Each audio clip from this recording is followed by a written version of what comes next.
Houston, we have a problem. I feel the need for speed. Ow!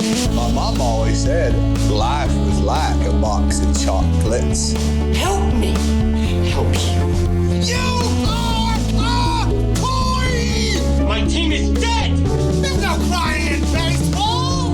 Relax. This pod is making you aggressive. Wilson! You complete me.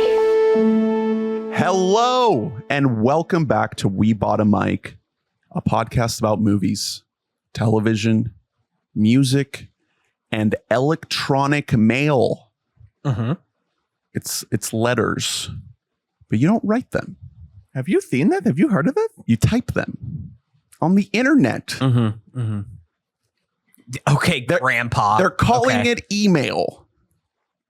America Online, AOL. You heard about this? You heard about this? Do you remember when you would get internet by CDs that they would send you? I do remember, actually. Yes. I remember my grandma getting a CD, and I was like, "What is this?" She's like, "It's 10 hours. It's America Go Online. on America Online." I was like, "So can I get on Neopets with this thing?" Yeah. And she said, "Yes, you can." For me, it was Club Penguin. And Club Penguin. It was, Yeah. Listen, did you guys have a rich friend who paid for the Disney?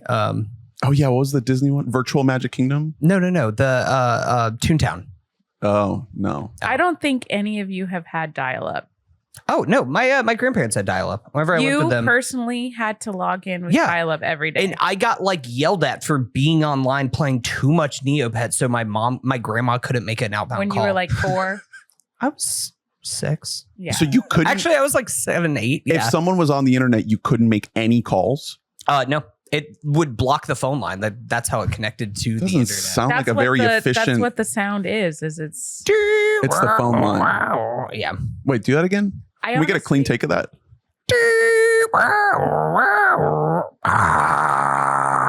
Welcome to the show. My name's Ernest. I pledge allegiance to our human family and to all the species that we protect. Spoiler! Spoiler. One Earth, I was weeping when indivisible, this happened. with long life, education, and justice for all. Wow. Can you clip that, the reading of that, and put that? I On the guess we'll soundboard? never know which movie you're Okay, good. ruining. I cannot believe that is the climactic end of that fucking movie. That's fucking Of crazy. You've Got Mail. Now Yeah. I know why podcasts are 4 fucking hours. I know, right? This is what I'm saying. I was like, You guys, guys we're gonna all keep have it tight. like ADHD right now. Ping, ping, ping, ping, ping. I'm Drew. I'm wearing my my brand new Tonight Show with Jay Leno shirt that I thrifted recently. Mhm. Have you seen this? Have you heard of this? You got fillers on your chin. What else is in the news, Mhm. folks? I really I hate Jay Leno. Oh, God, he sucks. jeez. And joining us, Good thing he was so hot. welcome back to the show, my beautiful wife, Lee. I haven't been on since we got married. Cheers. Oh my wife. God. We did My it. wife. Hey, very nice. I don't have Borat on the soundboard anymore. The thing is that I didn't just marry you. I married a lifetime of podcasters Mhm. coming into my Yeah. house well, you and listeners subsidizing you all with beer with my personal dollars. listeners should know that the pod studio, the look of it, the design of it, the construction of it, a lot of it was designed and managed by you. Like Yeah. it looks the way it is because of you. So thank you. And it is important to know that during your vows, nobody asked you to do this, but you did say, honey, you will always be second to the pod.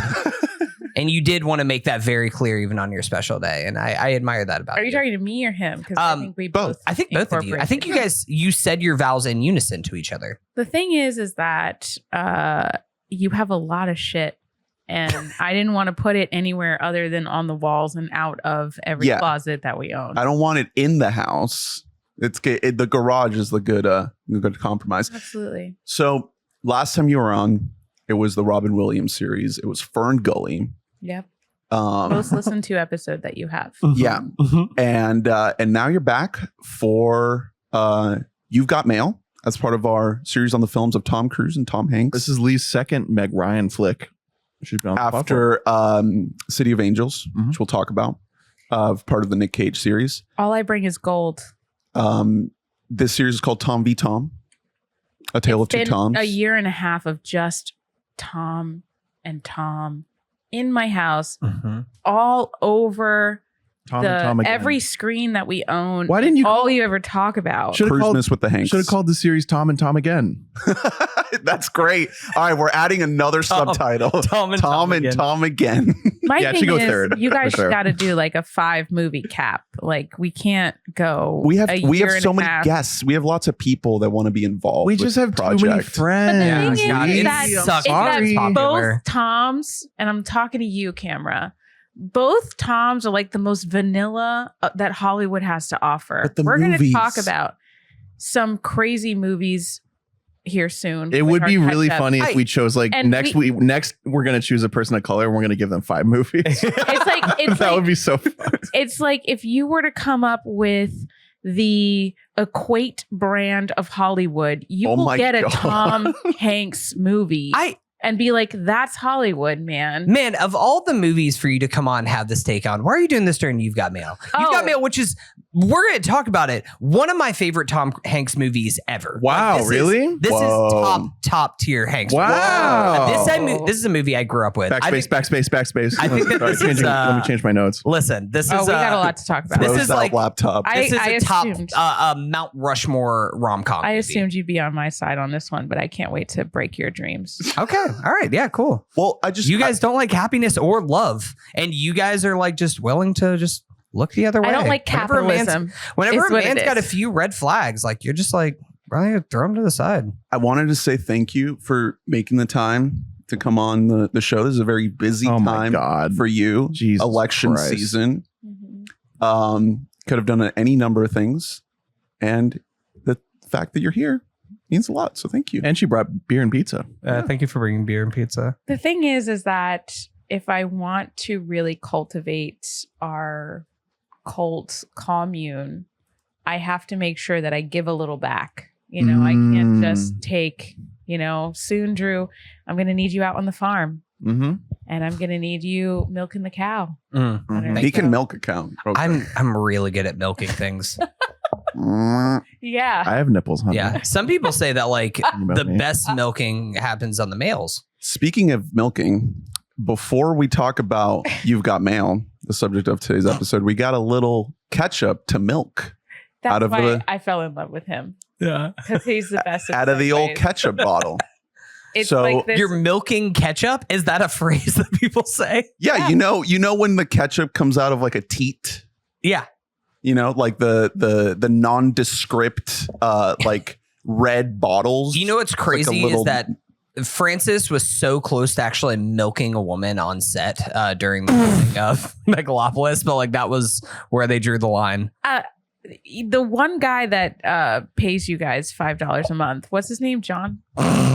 What's his name? There's more than Shout one. out, Brian. Brian. There's We more love you, than buddy. one. Can I say something, Brian? I really appreciate you. And one of these days, I will personally fly you out here to endure this. We have many sponsors. This is Yeah.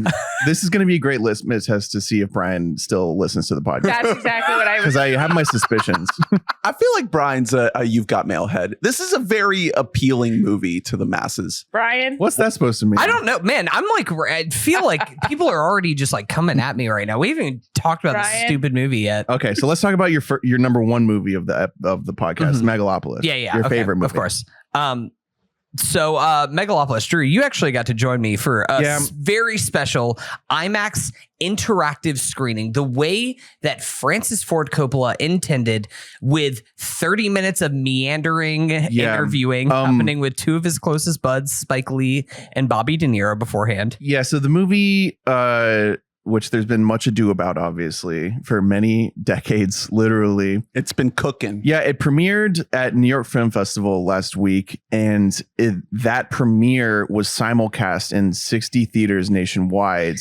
And before the movie came on, they live streamed an interview with Francis Ford Coppola. Makes sense. He directed the movie. Robert De Niro has nothing to do with the movie. And then Spike Lee, who also has nothing to do with the movie.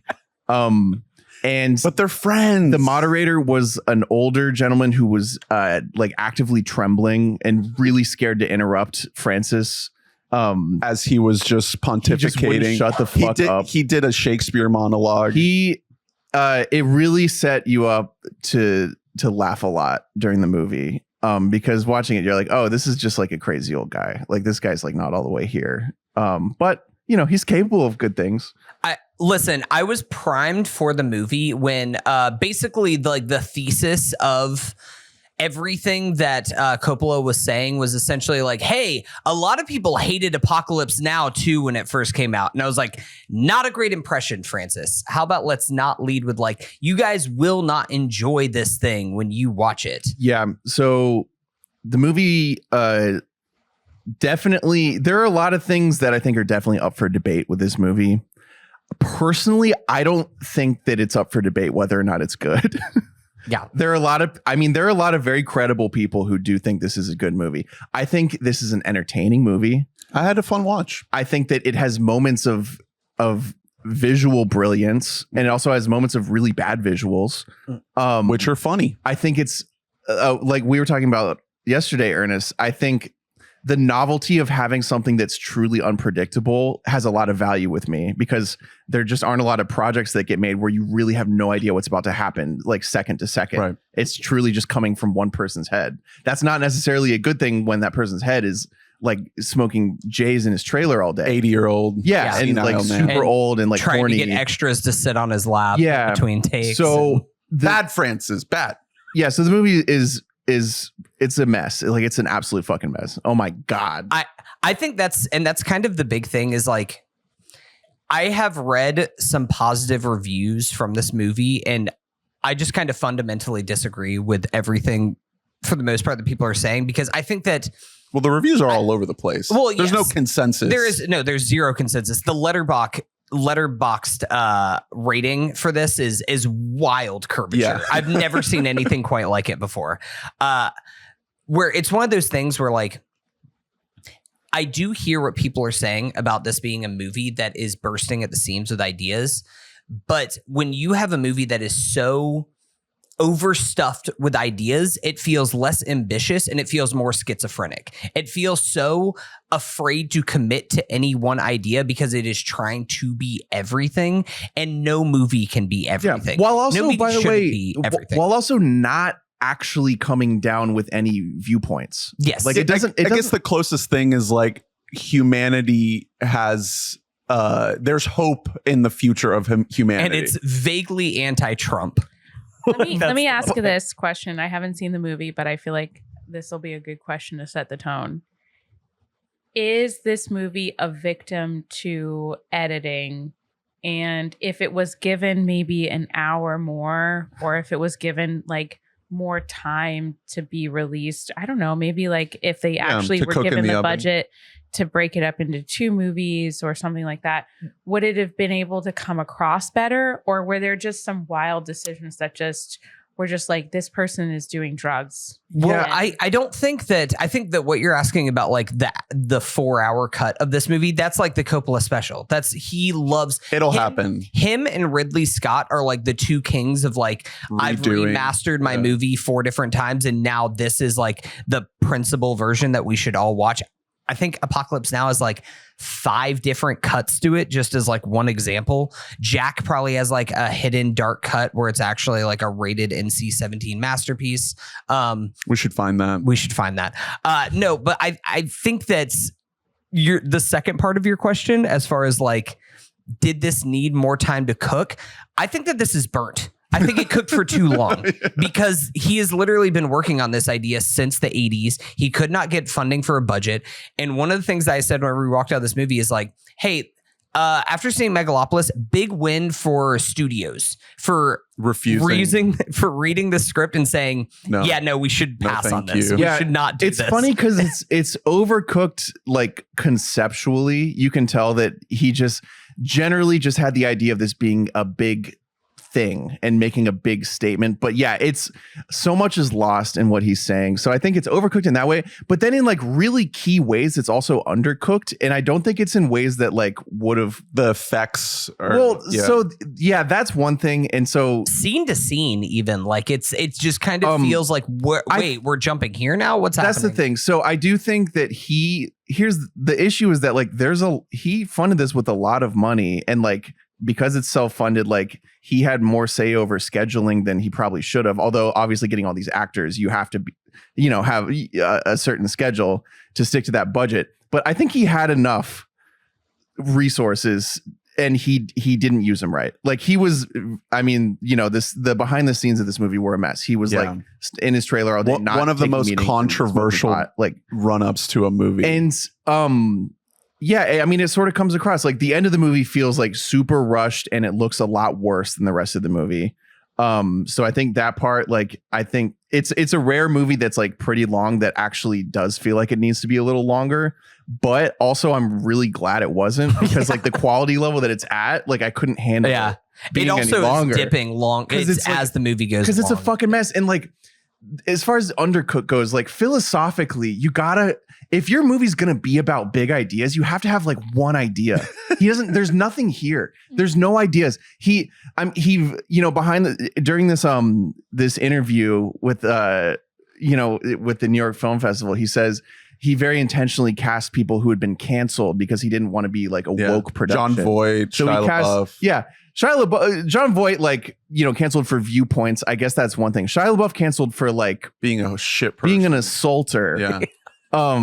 And giving him like sex scenes in this movie. Like that's a whole different thing. But also this is not like a conservative statement at all. This is truly like a centrist statement movie. Like it has the philosophy that like a lot of bad politicians do when and you'll be very familiar with this, Lee.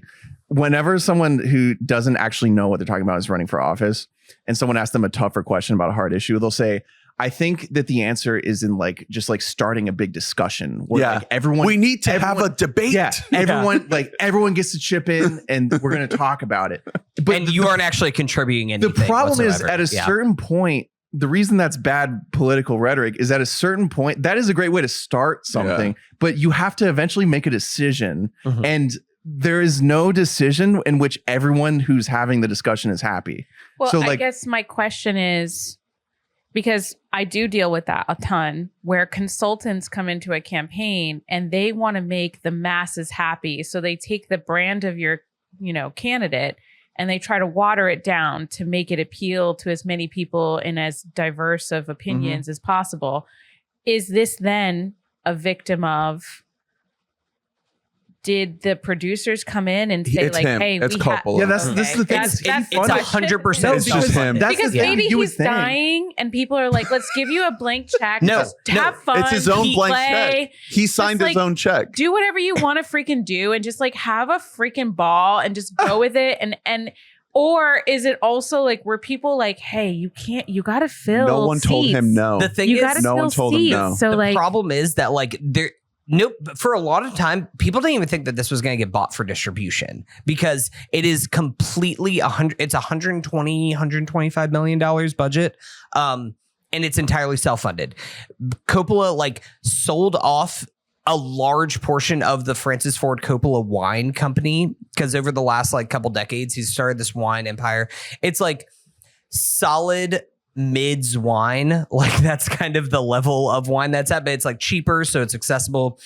Sold it to some major whoever the fuck in California and turned a big nut for that. Sold a bunch of other assets, homes, things like that in order to fund this movie. Yeah, like this is his like the best idea he can put forth is like not really an idea. Like that's so there isn't anybody else to blame. Yeah, like there's nobody to point the finger feels like out something that got like him. Focus group to that, and there was zero focus groups. It's so just let me he doesn't ask you have any this question. ideas. Do you think his success in other films was because there were other people pulling the strings and saying like, hey, pull it back like here. Godfather? Yeah, pull it he was just there. a younger man. Godfather's that's a based good on a question. fucking book. Well, it's a good question, but also that was 50 years ago. Yeah, like different it's time. hard to say. When was so his like last good movie? Jack. No, it wasn't.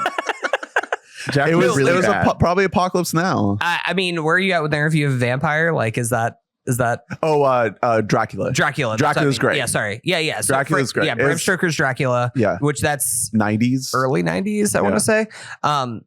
Yeah, But so- still, okay, he's made one good He movie just- in the last 92. 30 years. it's just crazy. Like, and I don't mean to shit all over the movie because, like I said, it was very entertaining because, like, I had a good time. yeah, I was because- also well, bored because it's a fucking lot. nuts. Like, it's truly like it's absolutely insane because no one was allowed to tell him he shouldn't do something. There are some sequences in this movie that like took my breath away. They were so like visually dazzling, and the movie is full of like dog shit visuals too. Yeah. It's not, the whole movie's not like visually stunning, but there are sequences. There's two specific stretches, one early on, one kind of later on, that showed me things that I'd never seen in a movie before, and I was just eating all that up. Adam Driver, I think, knows exactly the wavelength he needs to be on. He's having a great time. He's weird and funny. I love what he's doing. Another issue is a lot of what Coppola talked about is he took like decades off of filmmaking to study rehearsal and how it, like Nathan Fielder style, and how it like affects actors. And he was like, yeah, so we were able to like I would make my two actors rehearse like the day that their characters met, even though that's not in the movie, because then I'm implanting memories within my actors.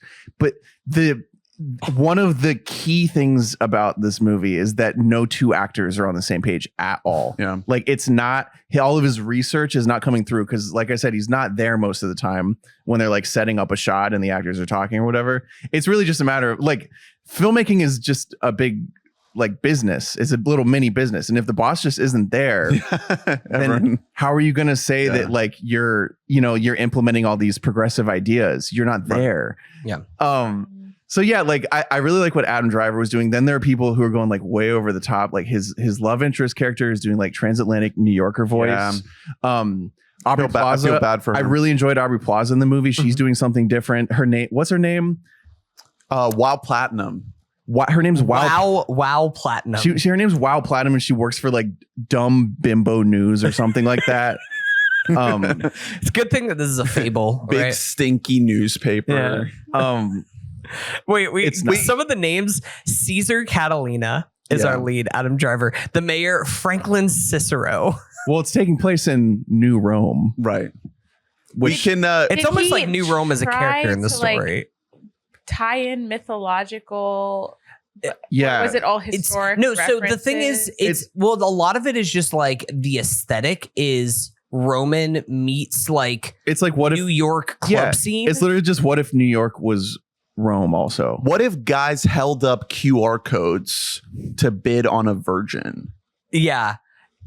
That's a thing that happens in the movie. Lee, I think this movie would make you upset. I think this. I don't movie think might you would get through lose this. your fucking. I think that movie. you would walk My out thing of it. is- Because a lot of people have. My thing is you guys. I'm a little older than you, and I bring it up on every pod. You represent a bit of a different. You're what, time. like 64 I like years them old? But the thing is that there are some movies that have so much less of a budget, and they really live within their means, Mhm. and they they excel. do takes over and over again, and they use practical effects to make things feel so real, and they chew on ideas until they have like focus groups give them feedback, and they like listen to the feedback.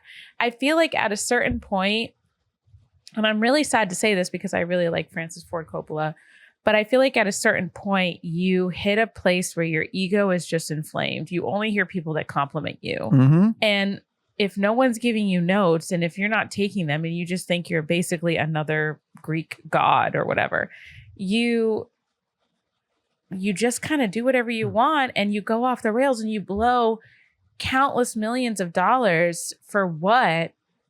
To put your high thoughts on the screen. Yeah. It's also it's losing it's going to lose a Yeah. lot of money. Because imagine what you could have done with the same budget to tell a similar story with depth. Mm-hmm. Like, think of what we could have told, because the Roman Empire falling has a lot of storytelling in today's age. Yeah, that's We what he's could trying. you could What reflect. he's trying But to do he's that. not the writer, man. He doesn't have it at this point. He's fucking in his 80s, and he's I just can lost tell that him picking strategically canceled actors is him trying to get the virality of like, oh, he's doing something different. He's trying to get the canceled actors, and it's going to go viral. Everyone's going to tweet about it. Everyone's going to talk about it to like muck up like the controversy to put some air beneath the wings of this film. But if it doesn't have substance, if it's not telling a deeper story, people watch this and they're just like, yeah, I just watched like Shia LaBeouf hump somebody, and they just wasted all these actors' time like telling it. Well, everyone wants to work with Coppola because it's Coppola. That's the thing. Is And that everyone- like, and everybody everyone- just keeps talking about like, God, it was such a great time on set. Just the ability to work with him. So nobody was giving him notes. And I think to your point about like a lack of substance, I was thinking about that a lot. Like in the last few days since seeing Megalopolis, is like comparing this with just like the other worst movies that I've seen this year, because this is bottom of the list. And so I'm just thinking about this compared to other movies that like I have seen that like I really did not work for me. And the difference between something like this and something like, sorry fans, Deadpool and Wolverine, is like, at least with something like Deadpool and Wolverine or whatever other movie you want to take, that is slop, that is saying on its face like, hey, we're slop, we're empty calories. This is taking a fucking whipped cream can and squirting it in your mouth and giving you those little bursts of high until you feel sick. This is something that is trying to do something more than that, but it is somehow so scattered and so hollow at its core that it's less satisfying of like a film watching experience than even something that is like is slop and is branding on itself that like we are just going to be here for like a big dumb time that you can enjoy and walk out of and never think of again. Megalopolis wants you to think about it more, but you're thinking about it for all the wrong reasons. Let's razzle and dazzle you with CGI so that you just forget that this movie's bad. Let me tell you about a movie that does have some substance, which is The Substance. Lee and I had a chance Isn't to go. that hot when he does that? I'm so hard. We had a chance to go on a little outing, a little date night during the hurricane. Have you seen it yet, Hunter? We No, I braved. haven't. Me neither. Okay. We braved the I need storm. you guys to tiptoe around this movie because I'm in 2 days. So just We will not give any Can I specifics. go with you? But Sure. I want to watch your reaction as you see all right. it. I did want Lee to have the chance to pop off on this movie since she's on this episode, because this movie, we're going to be talking a lot about The Substance this year. I feel like this is going to be one of the movies of the year.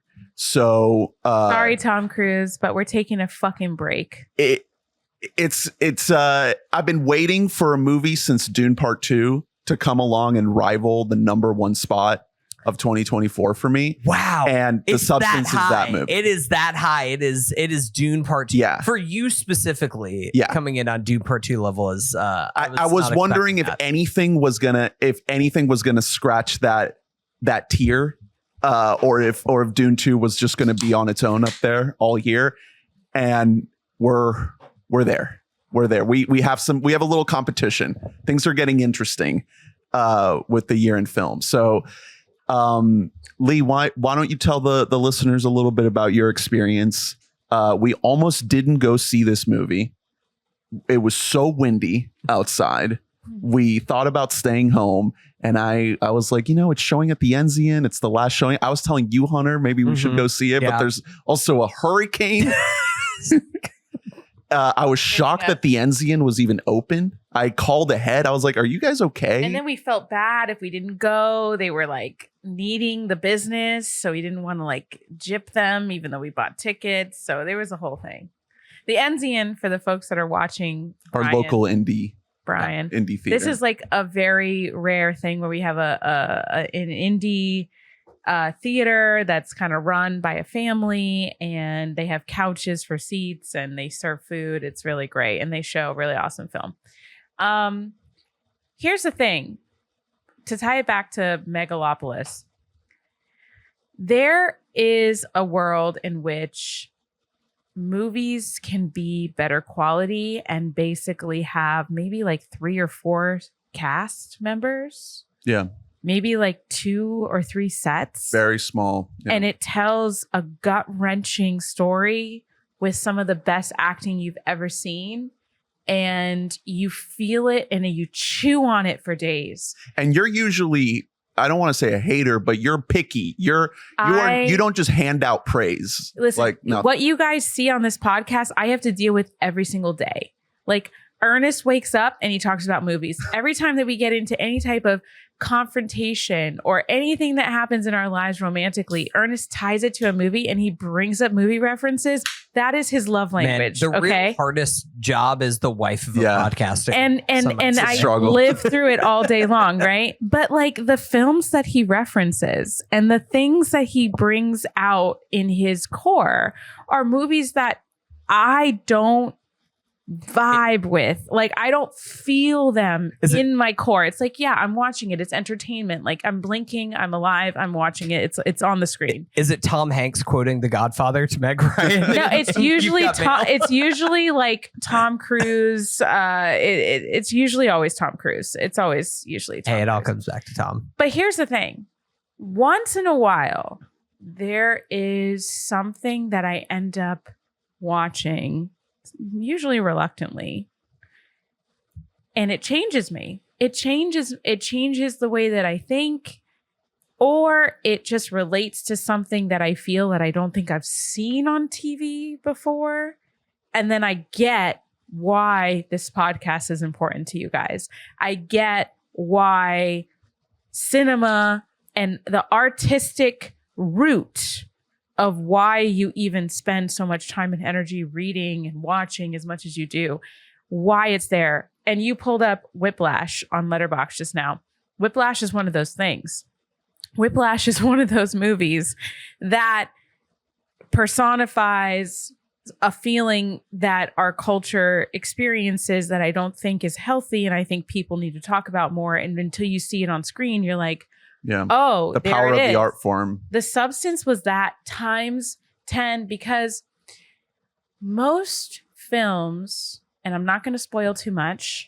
Specifics. Not at all. No specifics. Most films, they will always show you a little bit of the story that they're trying to tell and hint at more. This film said, we're going to hit the gas on everything you thought about this idea. And we have a friend that trolled us and was trying to say, oh, every beat in this movie. You can call him out. Every beat in this film was like. It's friend of the show, Harry. Oh, yeah, Harry. We love you, Harry. We love you, Harry, but you talk shit. But the thing is, yeah, I could watch the trailer and assume that this movie was going to be what this movie was. But in no way did I sign up and sit down and buy a ticket and assume that they were going to hit the gas and go that hard, because they held frames that were hard to look at for a long time. Yeah, longer than another director would. I came home having to like disassemble a part of like my idea of what being a woman was. I had to come home and unpack like how I deal with my own self-loathing and how we talked about this movie for hours, for 3 days straight, and like how, and I'm still chewing on it. Like I still drive and I think about it. I think that we as women, we're kind of sold an idea as to like, even now, post Me Too movement, of how we should be handling everything that's happening. This is the first time I've ever seen someone inflict the physical harm on themselves that I think most women carry emotionally, that is as extreme as like what we feel, because it's always downplayed and it's always a little cute, but for it to be this intense, it's and heavy. Then of course, but it's fun too. The movie's really fun. I'm a body horror kind of girl. Yeah. Like Fly is in my top 5 movies. I think I showed you The Fly. I think you did. Fly rules so hard. Yeah. And I love Jeff horror. Goldblum so hot in The Fly. Is that his hottest? Is he? Yeah. Because I saw him in Independence Day the other day, and he's fucking hot in Independence He's not in Day. Independence. No, but him in The Fly where he's completely naked coming out of the vat. Yes. That shot is like, damn. All right, I see so Goldblum. to tie I it got back you. to Megalopolis, I think, Goldblum should have. and been I'm in sad to say Megalopolis. this with Francis Ford Coppola, it is unacceptable for millions of dollars to be spent when for a fraction of the budget, how much did you say? It was only 17 million? Substance, yeah, that's estimated. So You can have one incredible fifth, actors. less than a fifth of Megalopolis. You can have Yeah. incredible actors, barely any expenses on a set, incredible through line with story. You're telling a very important message and have it resonate the way that it does with all the camera work and editing and all these things. It is unacceptable in my opinion. And I don't know the logistics of like how much, and this is a genuine question, how much CGI is costing us nowadays? Because I know like It's like VFX it's artists bad. are trying to strike because like they were never paid a living wage. Yeah, And I think there was the a only- report that Marvel like is ruining like the industry. I feel like the only reason why we ever got a Jurassic Park was because we were screwing people over and paying people nothing. Because Well, no, because ILM was inventing a lot of that stuff And at that time. the smart part about even 90s CGI was it was CGI to embellish Yeah. practical. As long as and it you wasn't were the whole using- movie. It was very specific as long shots. as you were using CGI and visual effects to embellish what is actually there, not only is it more affordable, but it looks better, it ages better over time. From everything that I have seen of like, I have tried to avoid as much as I can about The Substance because I'm very excited for it. I've heard nothing but like rave reviews from everybody that I care about, except for some like kind of takes that I saw online. yeah, that felt it's like not a like little bit- overwhelming praise, but Yeah. the people that love it adore it. Yes. So I'm very excited for that. I've always really loved Demi Moore. So I'm Dude. excited for, like, this seems like her like late stage, It's unreal. mid stage. I don't want to call it late stage, mid stage, like career I mean, she's resurrection. 60. Yeah. before we get into that, because I do want to comment on that, let me just say this for any like producers or people that are doing like deep research. And so you're going to these indie podcasters to like talk about film and you're doing data for whatever we have a movie lot you're of those. trying to plan. Yeah. So listen to this. Tell your producers to stop spending superfluous money on doo-doo garbage that's going to appeal to the masses, because we are here to prove with our It's dollar for the fans. that like it's not working for movies like that to continuously lose money and Marvel to continuously lose money. We do not want production after production annually every single year churning and burning like this. We want depth. Please. Here's the thing is that I actually do feel like, and it goes back to something Cord Jefferson specifically said in his Oscar speech Yeah. for winning best American Fiction. original screenplay last year in the Oscars, which he's just like, studios, instead of making one $200 million movie, make 10 $20 million movies. Make 20 Please. $10 million movies. How much was RRR? RR was like one of the biggest productions of India. Yeah, that's what. Okay, makes it- okay. Yeah, Pause. but like something like this, something that has more meat on its bone. The problem is also that has to do with The Substance, speaking without seeing it, and something like Megalopolis together, is like we've kind of lost the art of screenwriting. It feels like we just aren't making, well, not, I don't want to say that there aren't as many good writers as there used to be, because there are more diverse pools of writers than there ever have been. But it's also because of like the internetification of everything, and because it's so easy for anyone to write a screenplay, it's also so much more difficult for your screenplay to get noticed now than like before. Yeah. The only people who were writing movies were the people who were like moonlighting, working fucking bars in LA, but at least they were all kind of congregated in one area. Now we're getting all these stories from all over the world, from all these different experiences, but it makes it so much harder to stand out. Yeah.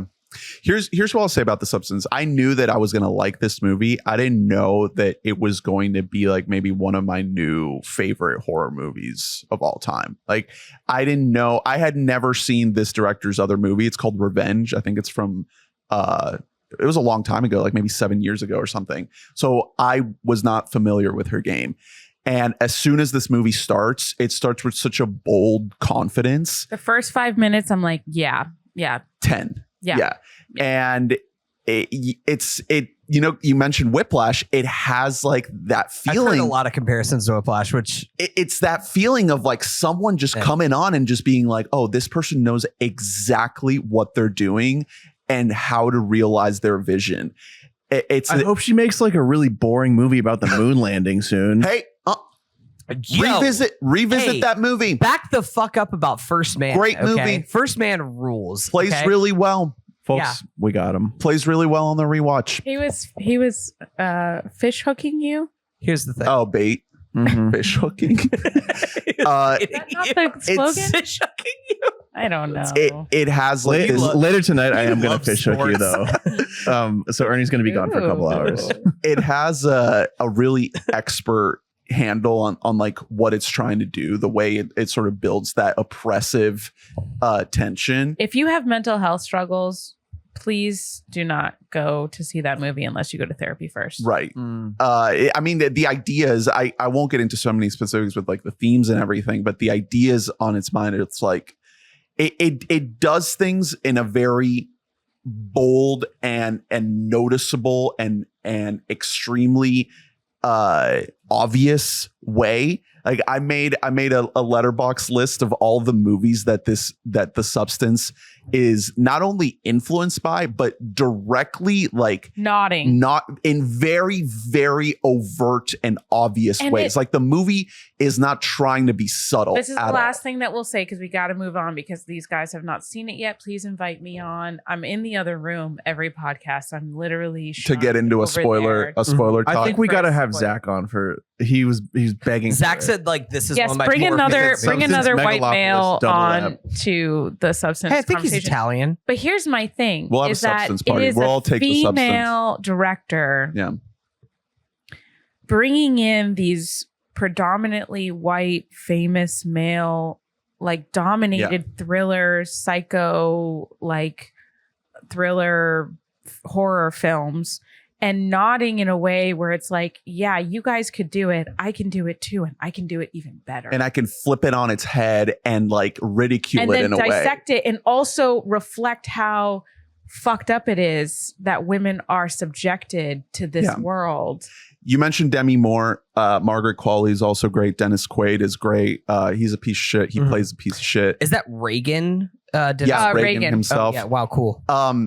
Another thing I'll mention, I wasn't planning on talking about this, but I feel good having my wife here by my side. Yeah. But my situation, my health situation that I've been going through this year, it hit me so hard with this movie. Listeners, if you've been watching, you can probably tell that I've lost all my hair throughout the last couple months. Like the body image, dysmorphia, self-loathing aspect of this movie. There's like way more specifics that I won't get into that are like very, very specific to what I've been going through. On a very personal level, it's very intense for me. You guys are looking at me like I'm like transforming into the substance right now. The thing that's so crazy is I thought you were going to talk about how gorgeous the naked bodies were, and I was like so I ready. You were about to be like, was honey, Margaret Qualley, she is my hall I pass. had notes. I was like, no, actually, I know who his hall pass is. I've been but- avoiding bringing up the fact that I have cancer for months. By the way, we could have been milking it so hard. Yeah, God. Yeah, We the should have been. clickbait. You're just now bringing it up. Oh. We should have been charging the Run P guy like quadruple. We'll do like a top 5 cancer movies, but Yeah, it'll 50-50 watch through. it'll become I gotta start like getting into it because it's gonna become relevant when we talk about this fucking Florence Pugh Andrew Garfield movie that's coming out. Have you guys seen Is the that a trailer? cancer movie?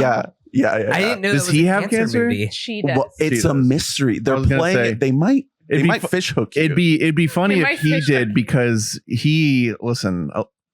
I don't mean to be a Hollywood gossip, but bro, his mother. It would appear he's taken a recent trip to Turkey. Oh, his If hairline. you know what I mean. He's looking real thick up there. Oh, You guys should have pretended that you were like shocked that I was Wait, what? breaking the news. Can Well, we I'm take getting- that that I was again? sick. First of all, it's very brave of you to bring that up. I think we have to definitely circle back with that when you do the actual dissection of it, Of the substance. because there is obviously a way that we want to feel, but how much of how we want to feel, how we look, is being informed by how people perceive how we should look. And that is the movie. Yeah. It's specifically the idea of looking in the mirror and not liking what you see. That specific thing is what this, and I think the best scene of the movie is Demi Moore just acting her ass off in a moment of that feeling. And, you know, the female aspect of it, of like what the beauty standards in Hollywood are towards women, and the idea of like beauty that's sold through the media, that's something that's core to the movie. But since I'm not a woman, like, to us, we're told that we are more powerful when we get older. It's the complete inverse, it's the complete opposite. But the experience that I've been going through past 6 months of going to chemotherapy every single week and watching like my physical appearance get affected from it, culminating in watching this movie, unforgettable, unreal experience. So it is a very personal thing. But I had to say it because it's like, this is going to be one of my favorite movies of the year. And it's directly tied to this thing that I've been going through. And it's going to get to the end of the year. And when we talk about the year in film and the year in music and TV, like, it's going to tie in. Yeah. My health experience. I feel is like a gonna tie in. a good amount of media. You'll be like, gonna- oh yeah, this was a cancer album. Yeah, You it's know, gonna like- tie. It's gonna tie into Well, everything. It's gonna tie into everything. So I was trying to figure out like when the best time. I was thinking like maybe Castaway would be like a good time When you're just doing to a talk solo- about it. You know, it's like, oh, being stranded on an island is kind of the same thing as having cancer. But yeah, I've been putting it off. The So thing is, I feel like The thing that I love having most, wife on. the thing that I love most Good about time. you is that I've learned very early on, because at first I was like, oh my God, this guy, all he ever talks about is movies. I don't know if I can deal with this, because I like didn't even I have a really TV. thought you were gonna be like, God, he won't shut up about his cancer. No, no. And then, Get over and then I yourself. realized around like 6 months to a year into our relationship, I realized like that's how he processes emotions. Yeah. And sometimes art can depict an emotion better than words can in your own experiences. And I think Ernest communicates through that medium. The art helps him process things. So now I've even caught myself. Is the dog bothering you? He's eating mulch. I've even caught myself using film to communicate certain emotions to you, and us being able to like better understand Yeah. each other. Yeah. And you'll Because of that. anticipate me doing it before I even do it too. You're like, you're about to bring up a movie, aren't you? It's like, And that's know me. really and so my thing is Megalopolis. My thing is it always comes Is back. that- have to come back to It's- Megalopolis. no, I just bring it up because my biggest pet peeve with not just like the movies that you guys cover on the podcast sometimes, but just like the general populace of movies that are made today is that there's so many stories to tell. And the ones that are getting overwhelmingly funded are like schlop that I'm Yeah, like, it's for the fans. I'm like angry. I resent. And once in a while, you get this breath of fresh air with the substance that you're like, oh, Megalopolis. like you could have literally 3 rooms that this whole movie is shot out of, and you can fucking tell Well, a deeper story. You can't let the now Then- be the destroy the forever. Okay, but then Okay. And I just want to ask, does the substance have such profound lines as I pledge allegiance to our human family You're gonna read it and to again. all the species that we protect, one earth, indivisible, with long life, education, and justice Okay, for everyone all. clapped. I'm going to read this on every single podcast. I want that moving forward. tattooed I just on my want you to know forehead. that. If yeah. It was What? crazy. Remember when that scene came up and everyone got up and just started cheering and sobbing? That What? entire statement has nothing to do with the rest of the movie. Yeah. Hey, man. There were no themes of protecting species in this movie. But that's what None of it. Megalopolis is. It's fucking crazy that is like there's zero. There's not even a moment. Can we go into spoilers? Does the world like collapse? Is that what this is? Something Like, really is it, bad like, has happened, and you don't really see any of it at all. But so it's like it's as if like, okay, so let's just pretend. So climate change has killed off like most of the population, and only the super elite have now. You wish that you're it just had coming that up much with of an a idea. better movie. I Yeah, know that's I'm coming not up what with the like movie how I is. interpreted the trailer. So like there's No. an apocalypse. What is it that happened in this? Climate change doesn't get mentioned a one time. No. Rome. So That's what I'm so- saying. This it's like statement Rome- implies that there's like some real stuff going on in this movie. here's There's the thing. not. The Roman Empire has expanded to America, but also it doesn't exist. Like Italy also still exists. Are So, there like Rome book just decided bans? to Because it move says to New York. education and justice. So are there book bans? Like, is there like a huge No. like regime that's No. burning books? No, Literally, no. It's about a guy who wants to fuck and build a cool looking city. and he drinks vodka. And Yeah. the and he only, stops time. and there's like a Trump surrogate So, character. he has, played by like- Shia and LaBeouf. there's a tree in the shape of a swastika. He has supernatural capabilities. He's come up with this substance called Megalon that you can build stuff out of. It's not the substance, it's a substance. It Is is- there anything bringing people together? Because No. it says, I pledge allegiance to our human family. Well, the general sentiment is that Megalon, like the community that you can build out of Megalon, like includes everyone. Yeah. It's not a really utopia. It's not shown why or how ever. Because whenever you see the society that has Megalon, the only characteristic that is like really like defined and discussed, it looks a certain type. It looks like the Hudson Yards building in New York City, if anyone knows what that is. Mhm. That's what all this shit looks like. B, the only other characteristic is that everyone moves around on these little people movers, like the ones at the airport, except they're like iridescent colored, and you move really slow. Yeah. on them. That's what brings everyone together. Yeah. And that's what I'm talking about in terms of having no detail after all these years Yeah. of But that's why it can be thinking. applied to There's anything. no detail. It molds into whatever you want it to be. We're all Megalopolis. Anyone can be See, but Megalopolis. also- this is my other pet peeve about the- this the motherfucker over main- here. I think that He the finds, main like, thing. some niche shit to It seems like compliment. the biggest late stage thing that is Francis Ford Coppola's current obsession is like the fear of Trumpism and how dangerous that is. And that is an idea in there about Shia LaBeouf, who is somebody who comes from wealth, but then tries to parade around as a man of the people and tries to like get the poor to unite behind him. Yeah. Even though he hands out cash to people. he's Literally what doing Trump what just Trump did. And there's ideas again. That's like another idea. But is that's it in a there. through line No. or is No. it just like an No. offset? No, because that's the only statement the movie's willing to make is that is bad. Like it's willing to say like, okay, this guy does suck. How bold? Yeah. But as far as this is the exact same as like what Coppola said before the thing, like because he was like, anytime that it cut to Robert De Niro, who again not involved with the movie, Mhm. he would not answer the question. He would just say, "We need to all vote and elect Kamala Harris as soon as possible." And he said at one point, he said Donald Trump could never make this movie, He couldn't. which is then it would cut back to Francis, and he would be like, two senile old men. and yeah, so then Francis would be like, and listen, no, listen, I didn't want this to be like a political thing. Like I, so he casts. He's willing to say that strain of you know what I mean, fascism is bad, but also he cast Jon Voight, who is a massive Trump guy, in an effort to make this movie for everyone. In a fun role. In an awesome role in which he does an awesome Robert job, by the way. I love his performance, but it's the dumbest movie. Do of all you time. think that in Megalopolis there could be a bookstore owned by a fun, quirky, Mhm. well, single lady? I don't know about that, but what I will say is it's almost like New Rome as a character in our story. Yeah. Mhm. Let's get into You've Got Mail.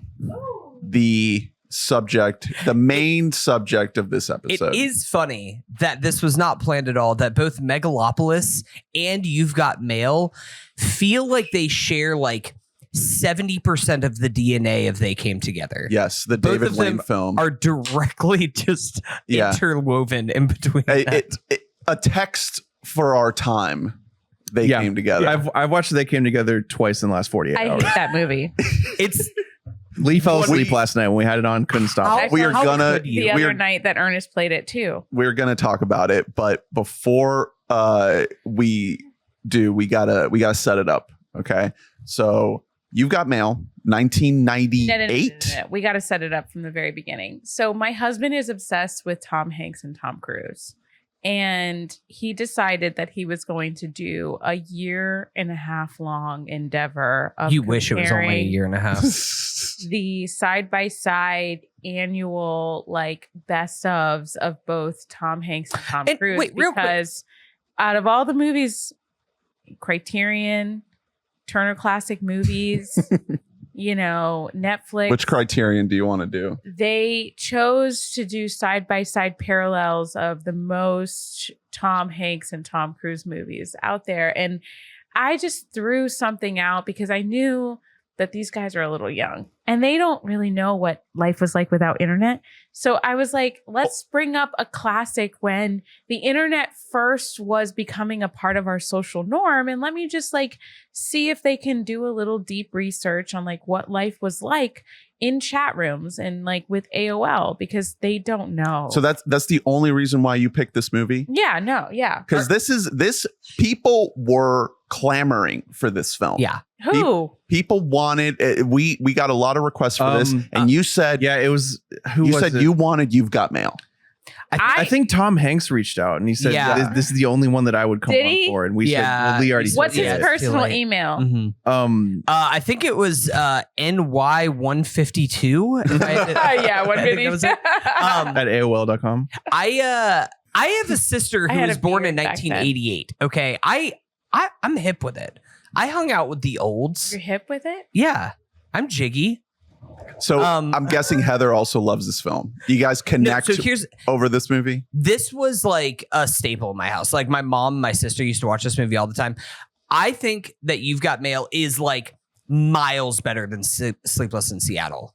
I think it is way better of a movie. I think it is much more fun. I think Noah Ephron is a better writer. I think that the script is substantially better. It is more fun. It's more light on its feet. What? I think that this is a better Tom Hanks. You think and a she's better Meg gotten Ryan better performance. since Sleepless? I think that this is the best Nora Ephron movie. You think it's, directed maybe, but what about, it's, the script doesn't even Hey, compare to When Harry Met Sally. It's not Okay, close. well, no. It's not okay. close. No. It's not a better script than When Harry Met Sally. I do think When Harry Met Sally is the best rom-com ever made. Yeah. It's I think that unfair this how is- good it is. Well, I think that this is a top 5 rom-com ever. I think that this movie, it fucking rules, man.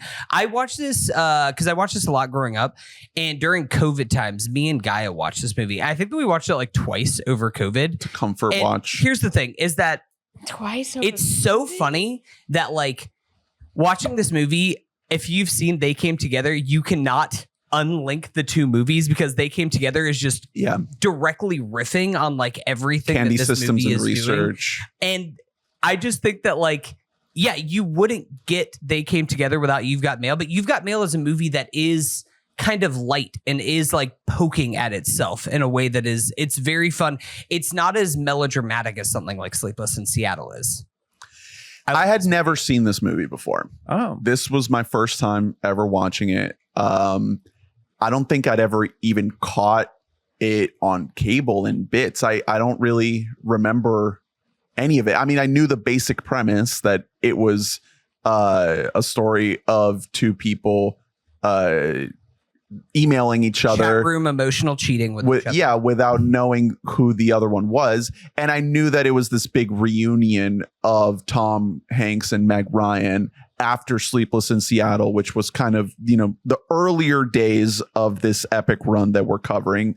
Sleepless was 1993. This is 1998. So it comes after, this epic rise, double Oscars, big hits. I think it's a major deal that Hanks is coming back to the romantic and comedic genre because he hadn't really done a movie like this maybe since Sleepless. And this is also the last thing that Nora Ephron made that loomed really large culturally. Like after this, like maybe 10 years later, Well, Michael looms over all of us. that's fact. It's much like but maybe 10 years Megalopolis. later, you end up with like Julie and Julia. But like Julie this and Julia, which is a but that wasn't. like but that that one. movie wasn't like culturally a huge deal. It Bewitched was pretty big in 2005. I know, but was. Bewitched is also If you have chef friends, it was a big deal. Julie Yeah. and Julie. Bewitched is also known as like a flop, though. Yeah. I don't think So anyone- like, yeah, this is It the did last love thing that Nora Ephron wrote that was like liked and widely seen. So like it made a ton of money. It was like a big deal. You're right. It was a big deal that they were back together. This is the third movie that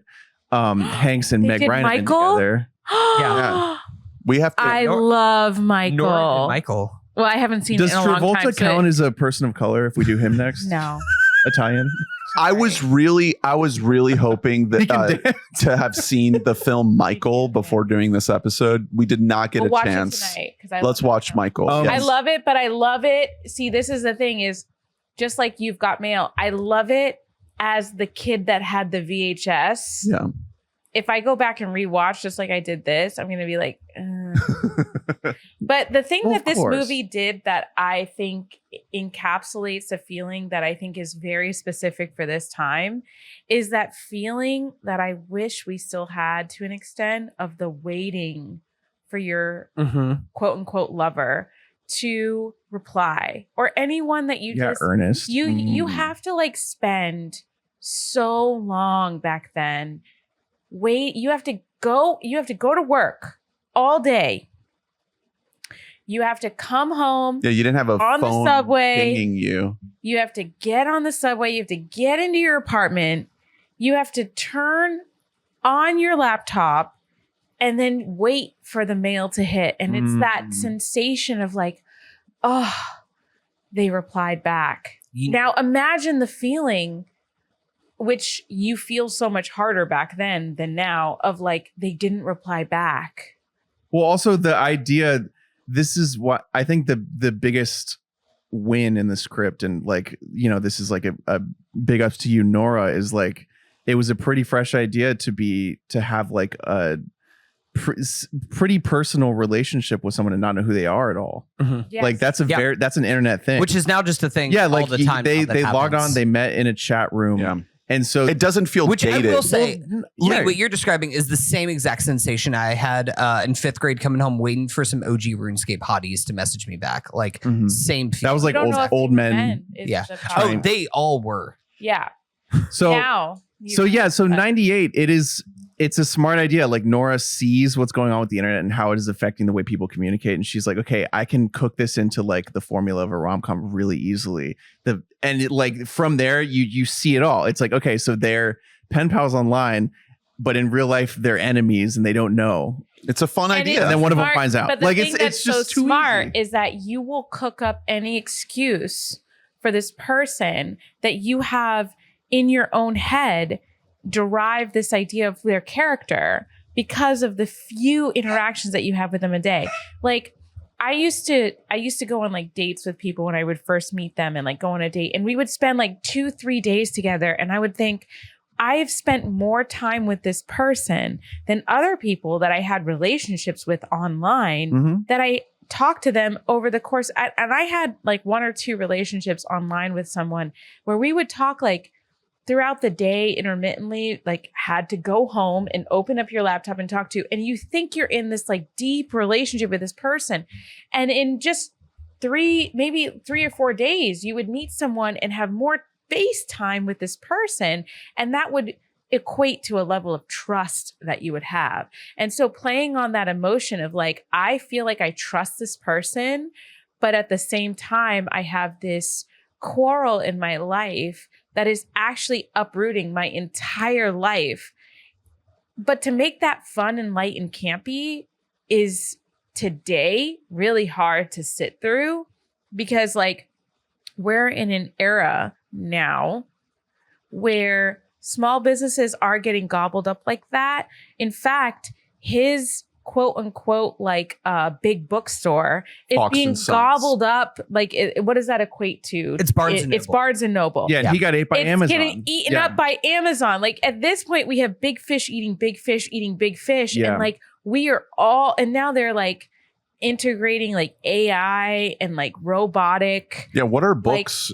Like and what are even fucking books at this point? Like at this I know point, that's it's one like of the we've things, seen people's yeah. lives destroyed by this So industry. the idea of like, you know, a big business eating a small business has aged well, but the idea of like an evil bookstore is really funny now. It's so because it's so novel. Now, It's- like we think of any bookstore and we're like, oh my god, we got to keep that thing Yeah. open. That Yeah. massive that Barnes and Noble, we gotta start a bake sale or something. Yeah. So I didn't dislike this movie. I don't want to say it's the worst movie we've covered, but it's probably my least favorite movie wow. of Oh my God. of the series. And I'll get into specifics as to why, but like overall, I felt like the movie has a great idea at the core of it, but there's things that happen in the way it's constructed that cause me to like really struggle with the viability of the romance. Well, so Well, I have one. I have one big fix that I'll get to a little later, folks. Stay tuned. I think But one of, I really think that construction wise, there's one real, like, in my eyes, like something that is an objective error that like really fucks up the pacing of things in terms of the relationship between these two. well, one of the biggest things is the whole notion of who holds the power in this dynamic, right? Tom Hanks works for the big company and Meg Ryan owns the small bookshop. So innately, Tom Hanks is more powerful in that situation. So when you get into this whole plot of them getting to know each other anonymously, and when is the shoe gonna drop of them finding out each other's identities, the movie makes the choice to give Hanks even more power by letting him find out first, much, much, much earlier in the movie than she does. Because she just find out like at the very, very end of the movie? Yeah. Isn't that like the last scene of the movie? Yeah. So to me, that choice of putting Meg Ryan on even more of the back burner and the back foot with the power dynamic really it kind of breaks her character and it never really recovers. Like from that point on in the movie, I was very on She board gets with sick the and movie. comes You're just over kind of and- you're kind of watching it. You're watching it and you're at least, and this is me trying to, like, I remember the last time I watched it, I remember coming away thinking I like it, but I had a couple problems. Watching it this time, I was like, this guy has ruined her life and now he won't leave her alone. Yeah. No, he's a bad guy. He's a psycho. The thing is that like both these people are very broken individuals. And like, I'm not watching this. I think this is very much in line with a lot of 90s rom-coms where there is something they try to make them personal but unattainable. Like that is kind of a big thing in a Like a lot of fantasy. these. It's a fantasy, but there has to be something that you can identify with, that there's something like broken about these people that are in here. Yeah. Tom Hanks has more red flags than like any person I've ever met in my entire life. At the end of the movie, he's just catfishing her for like Exactly. assuming It's like tough. months. It's bad, but also like she is so desperate for love.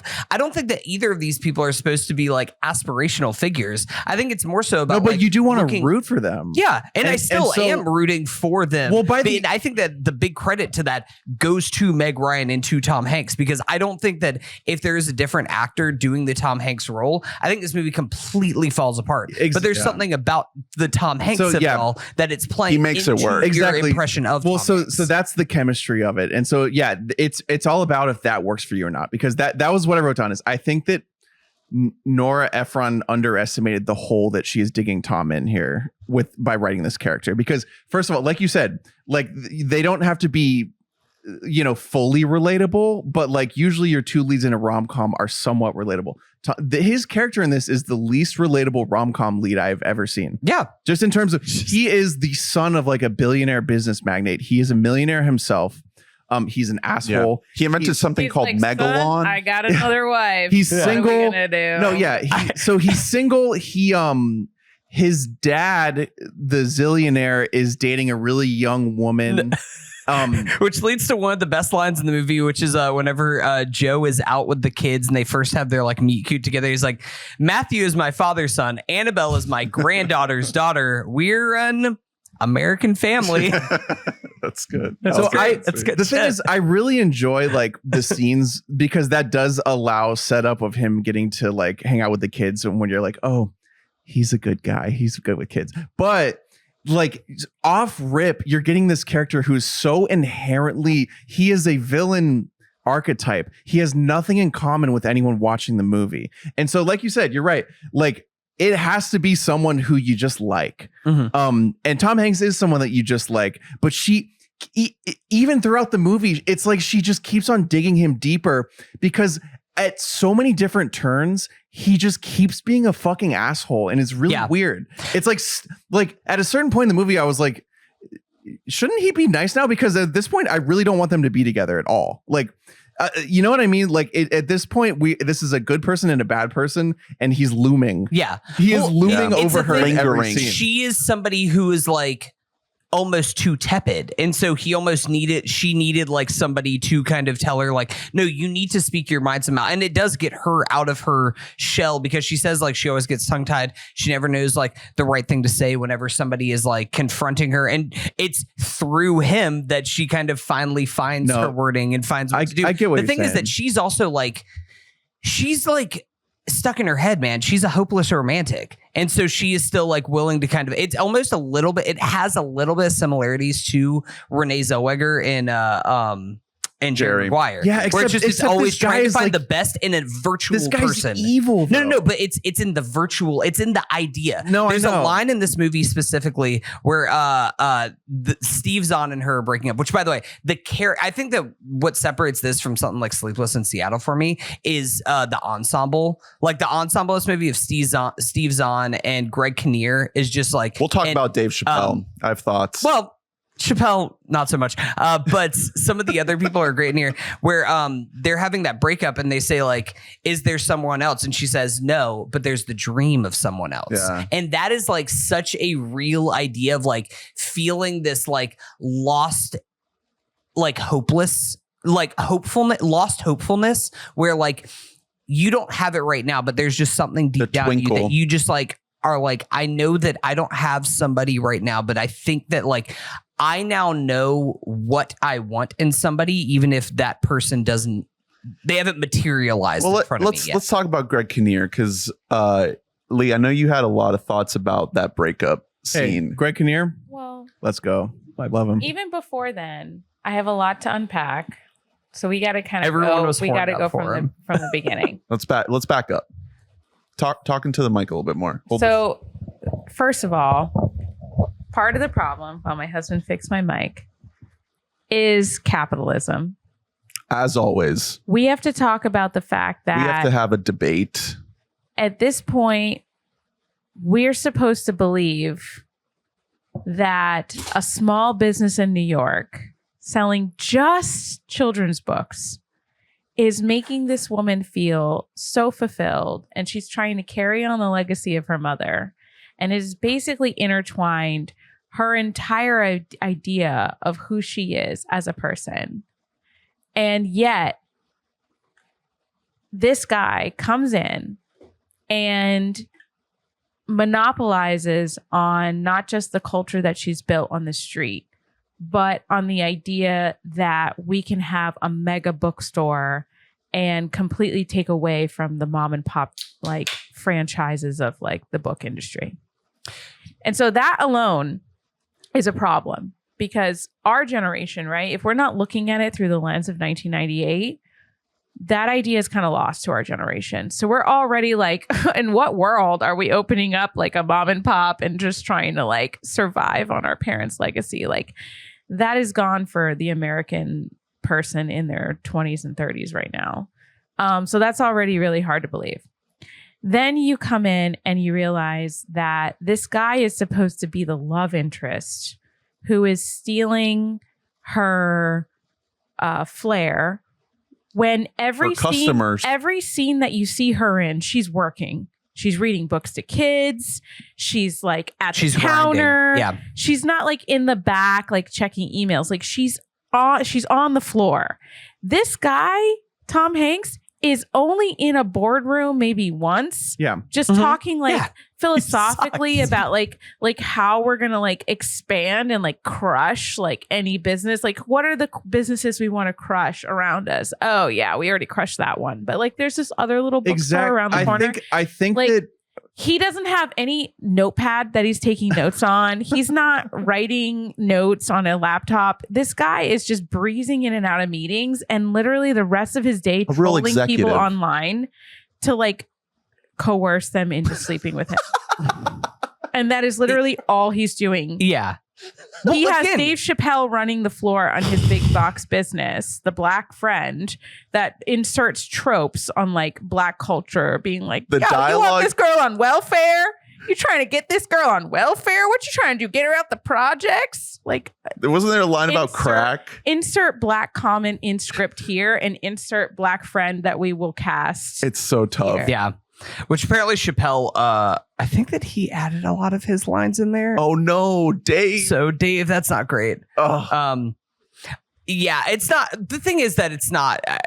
He's a bad dude. Like again, you are not aspiring to Psycho. be this character. I almost maybe it's because we also watched Sleepless in Seattle that like I wasn't expecting to see like sane individuals in this. Sleepless in Seattle. Yeah. Meg Ryan is a crazy person. Right. She literally goes across the country to chase this man down who she's only heard his radio voice because she falls hopelessly in love with his voice And on the we radio. love it. That. And like, no, it's a thing where it's just like these aren't real life figures. Like this is a fantasy. We are in a fantasy world right now. Yeah. Yes and that's no. that's definitely true. I was just shocked that we were following more of Hanks than we were of Meg Ryan when he is not Way less interesting. and he's not even close to an audience surrogate. Right. And this, I mean, I kind of think a part of it, I think, goes into what you were saying, Lee, that like generationally we have a lot less empathy off rip for people who are rich and powerful. Whereas Yeah. like We want to be with the working people. yeah, whereas like in the past it was like, yeah, like he must have something good about him. Yeah. You know But what I if mean? you- Otherwise, how would he be there? And so like you just inherently are like, yeah, maybe he's a good guy. He should, we should let him stick around. But like watching it, you're like, this guy just sucks. Like he ruined her whole life. But after the And now movie, he's just hanging out. after So the it's movie, missing I was the ending listing that's- like all these other things that came out around the same time, like Sex and the City, etc., of like other films and shows like Ally McBeal, where the powerful, wealthy man that doesn't give a shit when he walks in a room, he commands the room and kind of bypasses your emotions. Like that was the trope that was sold to us for so Yeah, it's many seen as like years, a good thing. that it's like seen as like a powerful thing and a good thing that like we should be attracted to. And the fact that, so here's what I'd like to believe about this movie. I'd like to believe that the scene that she gets sick and that he comes with the flowers to her house and he lays down direct quotes from his He DMs wants to to tell her. her so bad. he is hinting at it to her and she like is catching on. Uh-huh. And so Yes. everything she that is. happens from then, she's like kind of She trying. knows. Yeah, then she she- like knows, Yeah, I but mean, she's she says trying it at the to end. like She's like, I wanted it to be you. breadcrumbing Yeah, the whole it time I wanted the it to whole be you. time, 100%. right? She just didn't. But she still is written as a character who's flighty as hell, who's like, oh, I had no idea. Oh, really?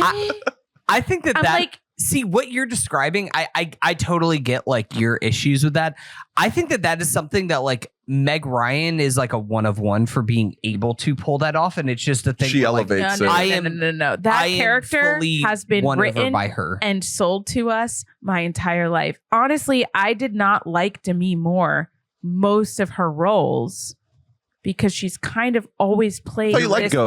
like I'm hot, but Ghost, she's like clueless as hell. She's like, my husband died, and I'm just You're ready Oh my for God, Meg I'm Ryan's falling the substance, apart. is what It's you're like- saying. it's like no, women are actually a lot more fucking intelligent than that. Yeah. And they are a lot, they're not just like fooled with this blanket over their eyes. Like they will be scrappy and they will figure it out. But you have Instead, to Tom Hanks gets to just walk in and out of the room. You have to think about what audiences were primed for in 1998 and what they were showing up to the theater expecting. I feel like Meg Ryan is delivering exactly what she's being asked to and then some. Like she's elevating this role because you got to factor in the audience expectations of what they want out of a movie like this. In 1998, people were not expecting like the girl boss, like fuck Tom Hanks. I'm gonna go my own way and make my business work. Like that was not flying in 98.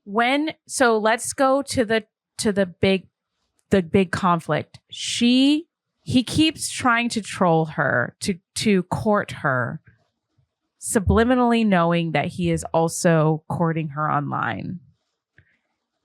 She gets angry with him and confesses on her online world that she feels guilt because she doesn't usually interrogate people in that way. And that's not like her. Mm-hmm. So she's likable. By the time that it's revealed that it's him, I would be so fucking pissed that you not only lied to me, but you allowed me to believe that I was safe in confiding in you. It's like a betrayal. That I was being rude to you and you were coercing me to be more rude to you, only to turn around and use it against me so that you can manipulate me into falling for you in the same, so that you can befriend me and be like, you know, you should speak what's on your mind, and then turn around and be like, that's actually really hurtful, but like, so I just want to be friends. Let me tell you my one big thing, because I agree with that. And I think that's probably why they didn't do what I'm saying. But I think that the only way to make this movie make full, because I like this movie. Like I enjoy watching this movie. I've seen it like probably 3 or 4 times now. It's an enjoyable movie. I think the reason that for me, it's not on like a Mount Rushmore is because there are issues with the way things are paced out. We are not on board with Hanks the way we should be. And I think the reason he needs to have almost already done the deed, like as the movie starts. Yes. Like when the movie starts, he should have already moved in and fucked her over. That should be like the first thing that happens. Yeah. And then like during the movie is him slowly, like he meets her and he finds out that she is the person that he's fucked over. Yeah. And he's like, oh shit. Oh no, that's my pen pal. It's such a weird structure choice. You wouldn't get the whole thing in like the middle of the movie where like Greg Kinnear writing the hit piece on her and like the editing of his words and all that stuff. Like, I really like that. That is non-essential material. I like that whole takedown of him. I would have subscribed also, you could still have that like afterward. Like it's like, yeah, you wouldn't have Greg Kinnear getting rizzed up by a fucking news anchor. Honestly, I think you could very easily still have all of that. Yeah, like really easily. Once the store's already closed. She's just like, hey, this guy fucked me over, and he writes a piece. Like all of that stays.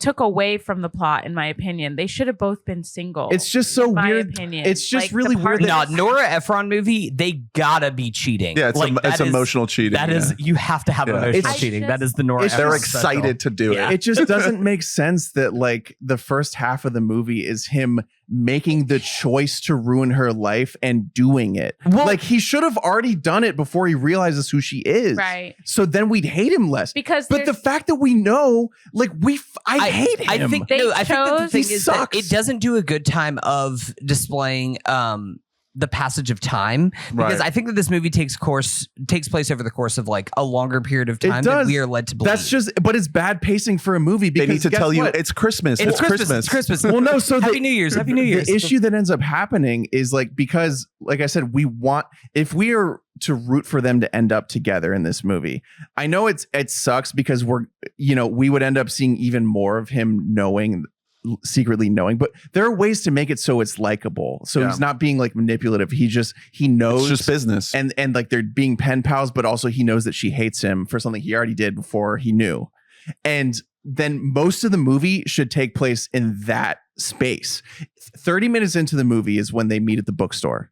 A half hour in, and he's got the kids, and like like the kids spelling FOX, and he's like FOX, and he says something that really hints that he thinks that it might be her. Mm. He says something about her mother or something where she's like, how'd you know that? Mm. And he's like, oh, the picture behind you or whatever. But like, it's so like, part of me almost thought that he was already Back onto the then. fact that it was her. That's sick. And then, That's but the problem is It's a fucked up person. that I get that, but the problem is there's another half hour of the movie where no one knows anything. Yeah. And so there's no game of the movie to keep track of. They're both just completely in But the dark. what- And and he keeps on fucking her over. Every time he interacts with her in those 30 minutes, he's being actively a dick. But it's like charming, but he's being so mean. I like that we know and they do not know. And then like at the halfway point in the movie, that is when the character, well, at least one of the But characters he's know. being a Now, fucking maybe dick Meg to Ryan her, should have though. known a little bit like sooner, but I feel like No, that would I have don't made even- it almost more. No, I don't even. Here's the thing. I don't even. That's fine that she doesn't know because, like I said, I think there are ways to make it so he knows, but he's also not like being crazy weird. But the fact that like he doesn't know, but every time he interacts with her, he's being a giant asshole, and it's so strange because it's like, I know that we're supposed to like you, Tom. Why does she keep writing you these scenes where you suck? Like even in the scene where he pays for her thing at the store, the way that he rizzes over and like convinces the cashier, he is such a dick to this cashier. I Like that, like That scene watching is it, I was like, this wouldn't work on any cashier. I like love this that makes me scene. hate him. I love that scene where he's just like, I'm Joe. What's your name? Rose. And he's like, hi, Rose. So nice to meet you. The guy's like, I'm Henry. Like, So I love that guy, but like the fact that him like being a smarmy rich guy like makes this cashier be like, okay, like it's not likable. I don't know, like but it him- worked in so he many doesn't- things that were fed to us for so I know, many it's just- years. yeah, I think it's just this You whole have to idea of like, remember- I just Different want, time. yeah, some like I rich know. boy. Well, and it's like it's, it's like we were saying earlier. Like I think that now we just are a little more sensitive to the idea of like a insanely rich white asshole like barging into a store and telling the poor cashier like what to do. But watching it, I was like, she should kick him out of the store right now. He's that's like also not how cash only registers Right. work. If you've ever worked at They're a not place just that choosing has- to it's just not like, take a oh, card. God, fine, I'll take a card. yeah, but I think part of the problem is probably, to be honest, like you said, like there are different standards. B, at this point, Nora Ephron has been very rich in high society for a long time, and I think that she sort of doesn't understand that not everyone just automatically likes a guy because he's really rich.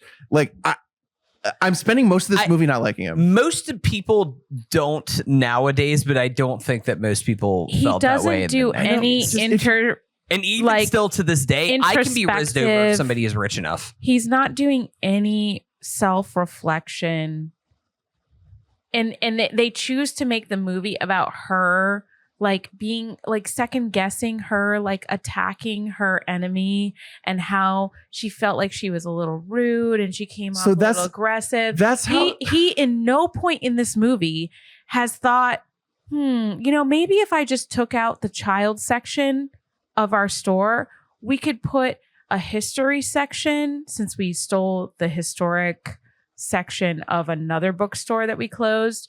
We can just take out the kids section so that we're not competitors, and she could have her childhood bookstore, and we could just have every other option, and we could just direct people to them and be business partners in the way that we like direct people. That's not how like capitalism works, though. Like that's not just a thing But that the would have thing happened is, in New he York City. never once looks inside of himself and says, how could I make this situation better? Instead, it's how can I manipulate the situation to make it work for me and my needs? Well, it's just I think So that's the problem. Is I think that if he finds out at that 30-minute mark, and if he puts it together, which he's so close, but if he does, and he's like, oh shit, that's my pen pal, then when he's pen paling her, because like what we get now is like you just think that he's stupid because she's literally emailing him like, oh, my business is in trouble. There's like a bigger business that's taking it over or whatever. You know what I mean? And he's telling her like what to do. Like, oh, you need to stand up. You need to fight. It's not like if he knows. He's helping her. Exactly. So if he knew that it was her and he was helping her like that, we'd like him more. Right. Because Right. we're like, oh, he's getting it, but he can't help her outwardly because then he'd be bad at his job. But they like could have made his dad a he's little like being mean a to mole him. for her. Also, his business is so massive that it doesn't really cost him to keep that store open. No. Like that, he could easily find out that the woman that he's basically internet in love with is the owner of this bookstore and be like, oh, if I want to be with this person or have any hope of maybe being with this person, maybe the way to do that is to save her store. Maybe that'll help my chances. No, let her close. I guess that's Let her ruin her credit. Actually do anything to help her in any way. And by the way, that's her really friends, like the whole sequence where she is going out with him on a consistent basis, we do not see the staff that she's been confiding in at any point after. They disappear. They gone. disappear for them. They're all out of work. They the killed last themselves. He point in time- actually makes a reference that the guy is working at his Steve store. Zahn. Yeah. Steve Zahn's working at a store. I want the spinoff. I do love the scene right after the the he stood you up, like during that whole sequence, and Steve Zahn like convinces her, like, I think that he might It's be the killer. He might be the rooftop killer. Rooftop killer. That's And really funny. That's what I'm talking I about. love It's like that. That's so good. What I think makes this movie better than like Sleepless in Seattle or like a lot of other 90s rom-coms is, yes, you guys are right. Tom Hanks is a bad person. I don't know how any sane person could watch this movie and like be like, God, I aspire to be either one of these individuals. board. I But would I think rather that be what makes her it- than him. You're acting like Well, it's even in any way. No, I'm not She's saying a good person. I'm not He's a saying bad that's, person. I'm not saying that's even anyway. I'm just saying that like I Like, don't it's not view these as real close. people. I know, but Yes, like I you just want to saying- root for them, and they only decide to make you root for them at like the 1 hour 40-minute mark. Here's the thing. That's when they start getting along, and you're like, oh, This movie, I see it now. Scene to scene is just fucking works. Scene to scene, the dialogues Yeah, are just they're walking around New York. They're shooting in the streets it's of New York. incredibly It's well beautiful. written, man. Yeah. It's just like the dialogue is snappy. It just fucking hits. And he's It's like, actors acting. Oh, It's- you're gonna see this guy today? Ugh, that's so funny because it's me here in front of your face. It's just and like Where are you gonna meet well, up? this plays into the structural issue that I'm talking about here. They have to cram in them actually getting along into the very end of the third It's act. way And too late. It's like Yeah. 15 minutes Yeah. of like 3 different times that they hang out. Yeah. And it's like, whoa. the pacing is so Yeah, weird. the pacing because- at the end is and the her- one. because they have her- to be like, oh, by the way, they should be together. You want Right. this. her And you're like, oh, reaction okay, I guess I to do. him coming up, she starts like tearing up and she makes this face and she's like, He- and you're like, oh no, she's gonna reject him. And she's like, I wish it was you. I wanted it. all Okay. along. And it's like my Somewhere Over the vibes are Rainbow off. plays. Like the way it hits today, my vibes are way off. But if you go back and you watch stuff from that same time, you're It's a like, similar I energy. understand this I know. energy. But even then, it's not like this was received 100% positively, even compared to other. I mean, it was a huge financial success. most of its money was made internationally, which is weird. It made $250 million worldwide. Mhm. Um, It just doesn't have quite that rating because I think a lot of people bump up against this where they're like, this is way too sugary of an ending for like a really bitter. Yeah. Well, the thing story. is that I think that if this movie is made 10 years later, they don't end up together. And I think Absolutely. that I think that is kind of the way that if your idea of how you can pitch this movie, my way of making this is that they actually don't end up together, that they've had like this kind of like passing relationship, but at the end of the day, they're kind of sandpaper with each other. They're like never quite going to be able to mesh. But Yeah. they also can't be away from each other because they And have a connection It's Well, that's that's the thing. If there. we're doing like the next day after this, they last, I don't know, 6 months. It Like, would have been They are not making. It would have been a better story Those if two guys. things. If one, they found out that they were each other's pen pal early on, and yet they couldn't like get rid of each other. They still wanted to confide in each other because that's when their partners would have actually become relevant to the story, is if they were actually having real turmoil, but then they like had no one else to turn to or talk to except for their pen pal. That would have made for a better story. Even though they were enemies, they have been writing each other for years, and they're really their only other place to confide in each other, and they're dealing with the conflict of being enemies in real life, whereas they were otherwise like allies online. Or if all he had to do was say, before she closed, this is all I wanted from the film, before you close officially, turn around and say, it was me all along.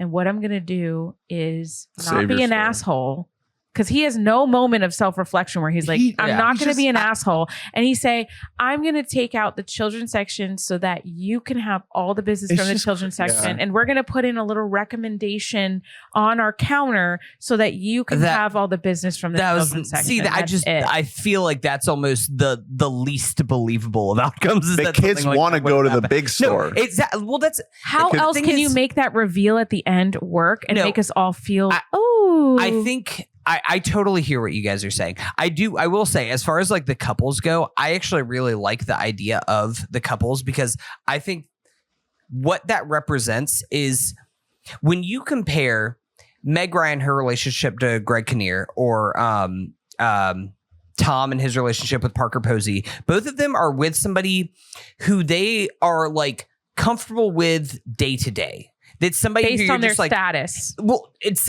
with your status, yes, but it's also just somebody. It's just like, well, they're there. We don't argue. They're just like a nice warm body, and I just feel comfortable coming with them at night. But I don't have a deep connection with them.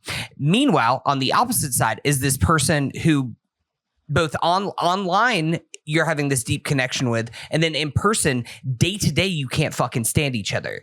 But even though as you don't know, kind of know each other, well, and as you kind of get to know each other, it's like we butt heads day to day, but like it's almost like the same thing where it's like you like this guy a lot, but like he's a conservative Republican, where it's just like ideologically you guys will never fully be in sync with each other. But meanwhile, there's somebody else, and you might kind of bicker. You might have like lots of little things that you dislike with each other, but like you know that like you guys are like fucking in sync. You're locked in on an ideological, on like a spiritual level with each other. No. Now, does this movie do as good of a job of like maybe sanding down the edges of the day-to-day bumping into each other? I think that that's kind of the spot where like maybe there is some other version of this movie. The only reason why she's meeting with him frequently is because behind the scenes he's also manipulating her into thinking that she probably shouldn't have been as rough on him. The other person that he's pretending to be. Yeah. She's confiding in this person, saying, I was mean to this other person. And he's saying, well, you know, maybe he deserved it, but maybe also you could give him another chance. Like, do you think? And he's coercing her in a manipulative way. He's a master manipulator. It just comes across as really weird. And the issue is because like some of that in this movie would make plenty of sense, because then we have a plot and it's like, oh, how did they end up like a good couple? The issue is that they don't end up a good couple until the movie's almost over. Right. And so like I need the chafing to happen early, and then I need it to fucking chill out. I wish that the back to the point I brought up at the beginning about the power dynamic, I wish that there was another wrinkle added into that, maybe to maybe audiences would have rejected more complexity. But I think that if you go all the way back to the days of like Audrey Hepburn or Cary Grant, like there is a whole other generation of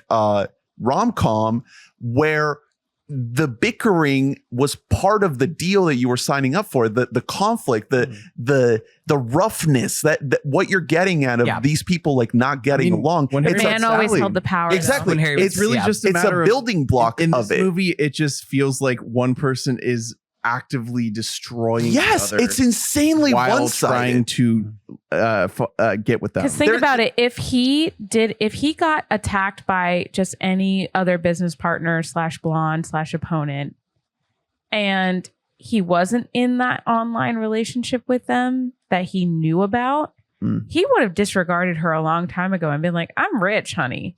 Forget you. Like, I don't know. He would have blown her off as if she was just the scum that he closed down in the other scene like 2 bookstores ago. Yeah.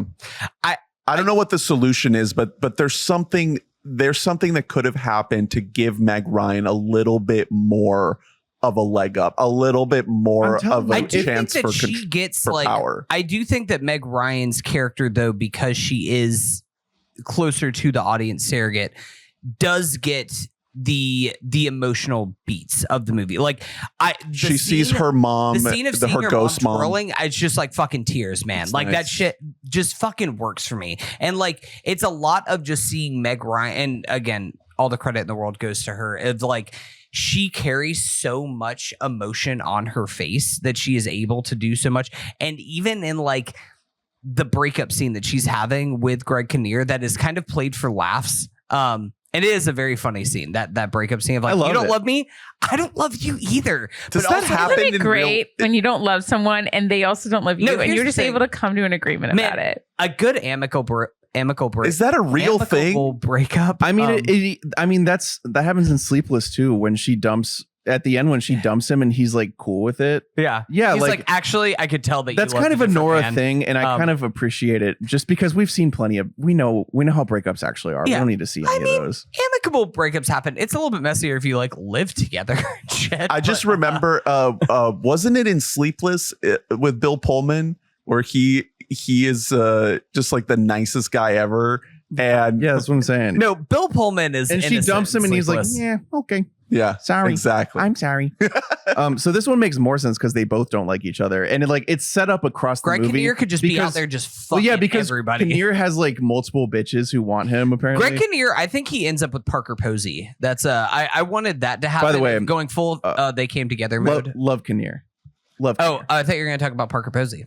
I mean, Also love her. yeah. I mean, she's basically playing. She's Kelly Preston and Jerry Maguire. I couldn't stop that? thinking about Beau's Afraid Yeah. and her getting slightly incapacitated So- after a night with Beau. It's. Uh-huh. I think for me, like I said, I like the movie, so I want to talk about what I like about it. But like, it's really just that one fix of I need it to start when he's sort of already done it, and then he figures it out. So and then he's like, oh no. And then it's okay if this is like a bad guy who like learns empathy over the course of the movie, but it can't just all happen at the very end of the movie. Here's the thing, guys. That's crazy.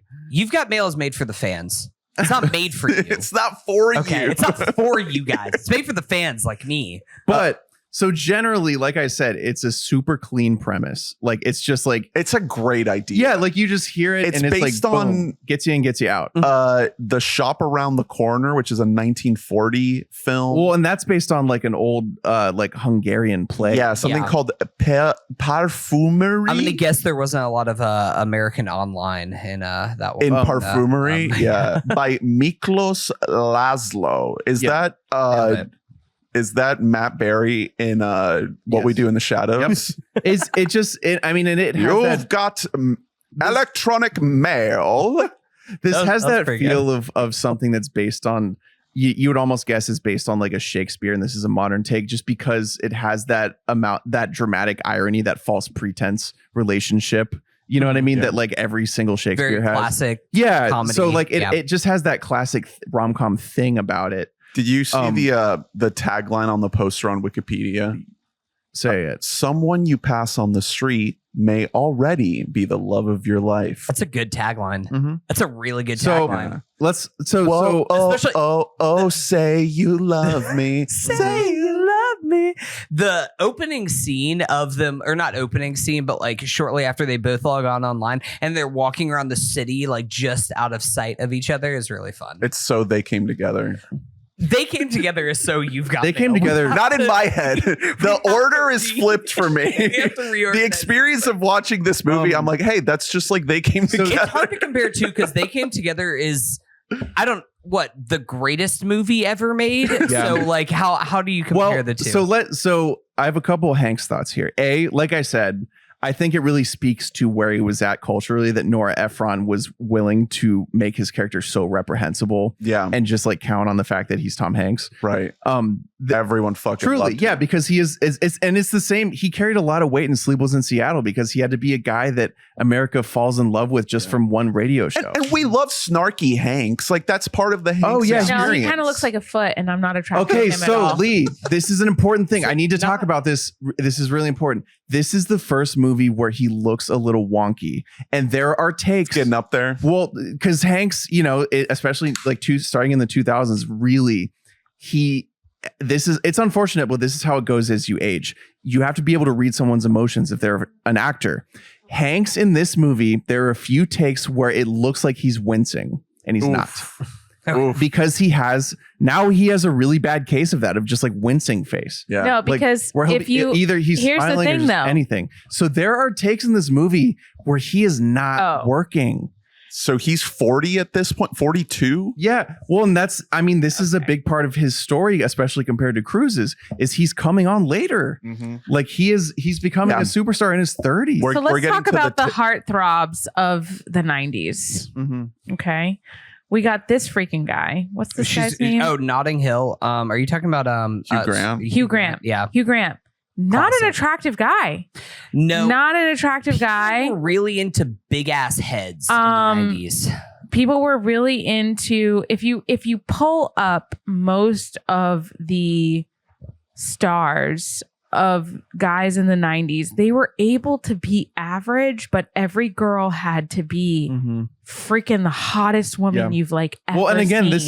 this is another reason why Meg Ryan is the GOAT, is because she's not like some like what's this guy's mega hottie, but she's just gorgeous. Billy Crystal. Billy Crystal is like he's the so sex ugly. symbol So ugly. And he was just a hot. He's on like 90s rom-com 4 guy. top Yeah. 90s movies. so that's when Harry Met Sally is carrying so much weight that people are just like, maybe ladies do love. Look at Billy this Crystal. freaking guy. What's Vince this freaking Vaughn? guy? Are you Vince looking at Vaughn. Hey, Vince Vaughn was hot in the A 90s. sex symbol though? Or like a guy that you found at a gas station. I actually think Vince Vaughn is more of a sex symbol than he is hot. What the hell? Wow. What Because about I think that he's like what about kind of dirty. For you? There's something gettable about what him. about Colin Farrell Like a as the swinger penguin? specifically? So Yeah. You think hell the yeah. penguin is a modern sex symbol? So listen, Danny DeVito's listen the though. penguin, So or- being like super attractive is one thing, because like in Sleepless in Seattle, for example, Tom Hanks has like a youth about him, and he's not sexy, but he's like passable. But the bigger issue here that starts here in Hanks's career is that his face isn't readable sometimes, and there are certain takes where it really rubs up against you. Yeah. Okay. At least me personally. And there was, I mean, I was just watching the end of the movie with my girlfriend. There was one take in particular where I didn't want to say anything because I wanted to see if she reacted, because the face, he's supposed to be smiling and it looks like he is in pain because some people age that way. Yeah. And she is like, oh, that's a tough one, because Nicholas- and that is exactly what I'm saying. At the end of the movie, when it's him and he's walking up, he looks weird. Right. He doesn't look good. It's not about looking weird. He looks like he's crop dusting the whole time. He looks like he's farting. Yeah. It does. It looks like he's in pain. He looks like he's It's the You opposite. can't tell if he's about to cry or smile. So this or movie what that is, I think, a big like delineation point, because that's one of the big things I remember about this movie is this is the first Tom Hanks movie where like his look is getting in the way of the part a So little bit. we have to understand something else. We talked about this with Megalopolis, which I'm going to just keep tying to. Everything Jerry ties back to Seinfeld. Megalopolis. Jerry Seinfeld. We got Matthew Perry as a lead. We got Nicolas Cage as a R.I.P.. lead. Okay. The guys that are making the headlines, the starring roles as the sex symbols of these pieces of content. Okay. The thing is that in order to fill seats, women are insecure, where we're being told we need to be insecure.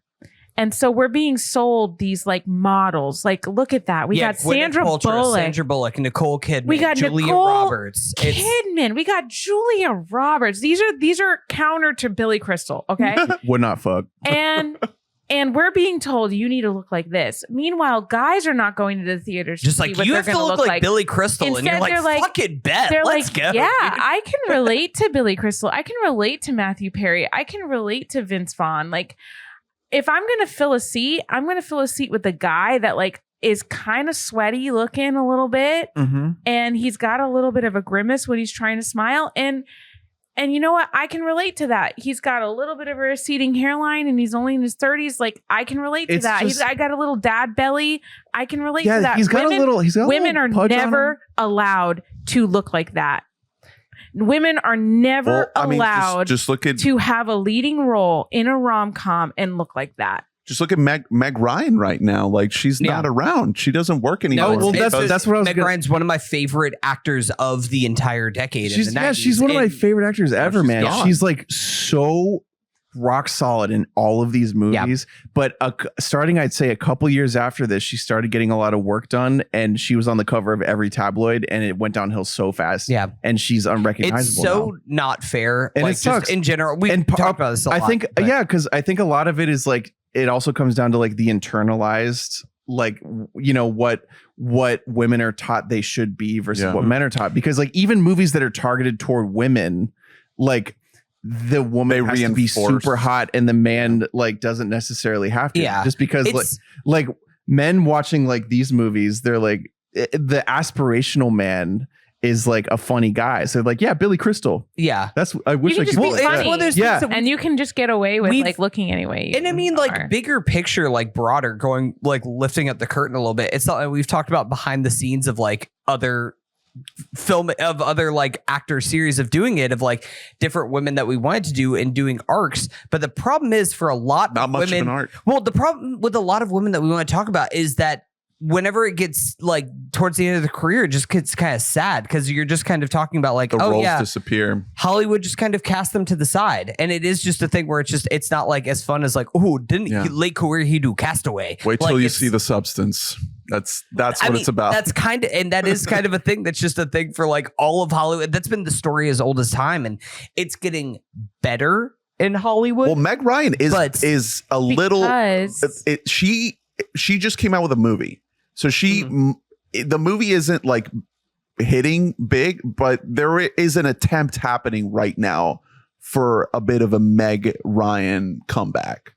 Well, Ernest always talks to me about how directors who are predominantly males, or writers or producers who are predominantly males, they want to fund or support or write about things that they see themselves in more than. And so the story that overwhelmingly floods the masses are those stories. And it's just unfair. And I feel like it's unequitable. I feel like, yes, I'm so excited to see more transgender, more female driven, more female women of color, more Native American women, but it's still nowhere near as far progressed as I would hope. And I think a lot of what held us back in society were movies like You've Got Mail, where unfortunately, and Hunter, you like this? No. No, because like it's designed, it's written and directed by a woman, so I'm actually it's designed to be liked because it's that you know, because most of the Sex and the City episodes are kind of fucked up, but we watch it because we like it because it's alluring, it's endearing, and it really does echo. It's like putting a mirror in the face of like society. It's not going to look pretty, but we're going to find what's pretty about it and accept it, especially if it's sold to you over and over and over and over again. But Nora Ephron needs to get her flowers here. Yeah. Well, I think also what you're asking for is like, women need to be given the opportunity to do both. Women need to be in the same way that men are, that men can make big, dumb, loud, entertaining movies, which I think that You've Got Mail is closer in that camp, where it is a movie for the masses. It is a movie for people to make $250 million and to make this huge profit, and also to be able to make stories that are trying to make a statement. Because I think men are able to do the same thing. So why can't women do that? Why can't people of all different colors be able to make big popcorn entertainment, and also something that is trying to be more profound and is trying to actually make a, like, send a message out to people? Well, that's why the Wachowskis retroactively became woke, because they proved that trans cinema, you can make tons of dog shit. Yeah, I mean, well, this movie in particular, it hurts me just in the fact that like she comes off as like a nagging girlfriend, and he's just like, I'm just gonna buy you flowers and like pretend to listen to you, but I'm not really gonna change a single thing about me, and I'm still gonna get the girl. Like, it's just that's generally my issue with the movie, and I don't know. I you know, I'm sure that like things have to change when you're producing and editing and when you're writing, just for different reasons. But like this, it's just not earned by the end of it to me. And despite that, I really like the movie because Nora Ephron is a brilliant writer. And so like this movie is just peppered with lines that are like generational. I think it's like just scene to scene. It is like you could just like take individual scenes of this movie and teach it in a screenwriting class. Yeah, like it's just how that to I will agree snappy with. dialogue with each other. Yeah, because she's just good at that. Like she's good at having little bon mots in any piece. Like, you know, and Sleepless has the same, like the one I wrote down, which is the most throwaway scene where you wouldn't think anything important is happening, but like Steve Zahn is telling Hanks about that old book when they're at the bookstore, and he goes, and so Hanks is like, oh, so is that why it costs so much? And Zahn says that's why it's worth so much. Right. And it's like, wow, we just learned something really deep about two different characters in like one second. line of dialogue. And then nice. she goes to his bookstore after she's closed, and the person she's sitting there crying and like books. and literally the person that's on staff has no Chris idea Messina. where that book is from or what, and she can direct people.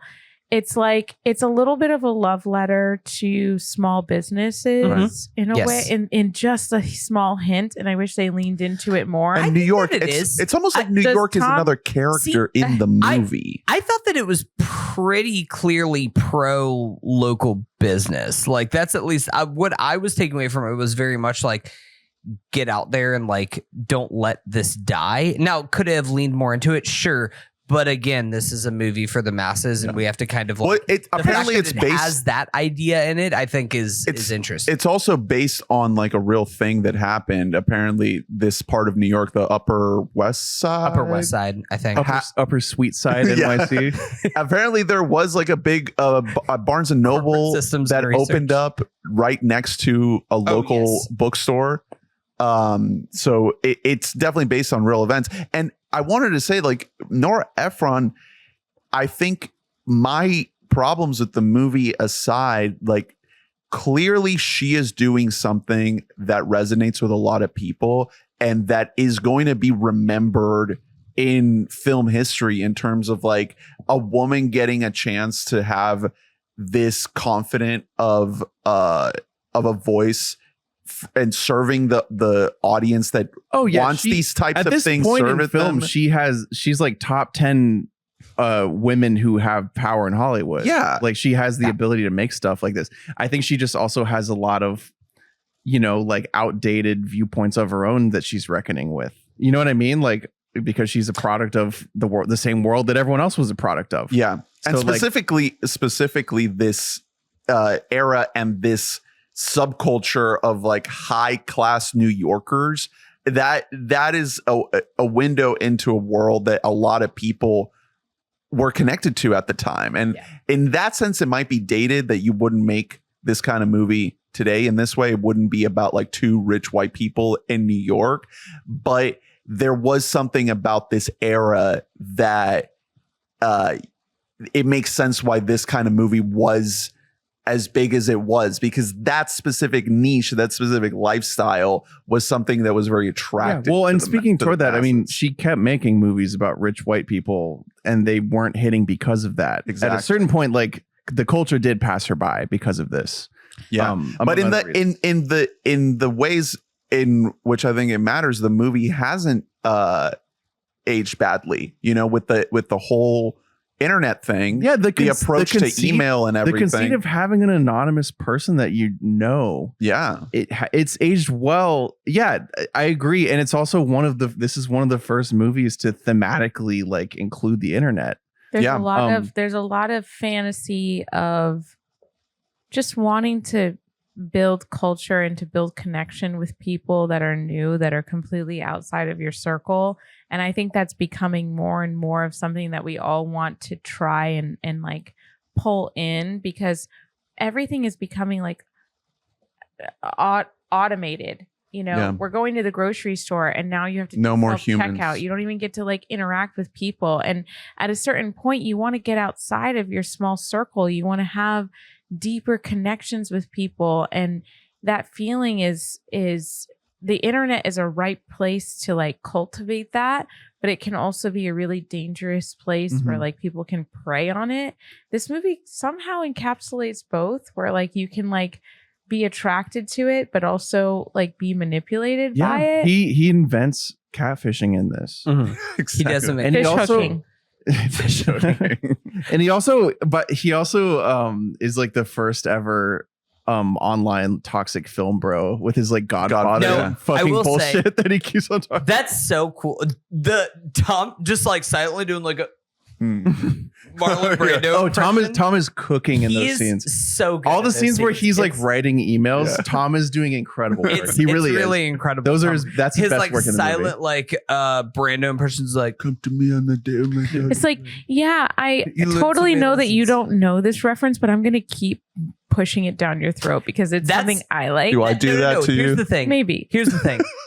That He got is- it. That is the most dead on accurate thing about the Yeah. woman experience that's in this entire movie. Yeah. Is men just are gonna keep And she's pushing. like, what's with everybody in this? What is it? And The the Godfather? And then Yeah. he's like, Well, and in terms you don't of, like- understand it? Do you even comprehend anything? What in does it life? go to the mattress? Well, and Yeah. using Go a to the mattresses. the toxic thing of like using a movie's ethics to justify real life Yeah. behavior, Brother. which is, like, especially the Godfather, it's the not personal. mob. Yeah, like it's so Every that was guy so wants to do prescient. that. It's insane. I love that.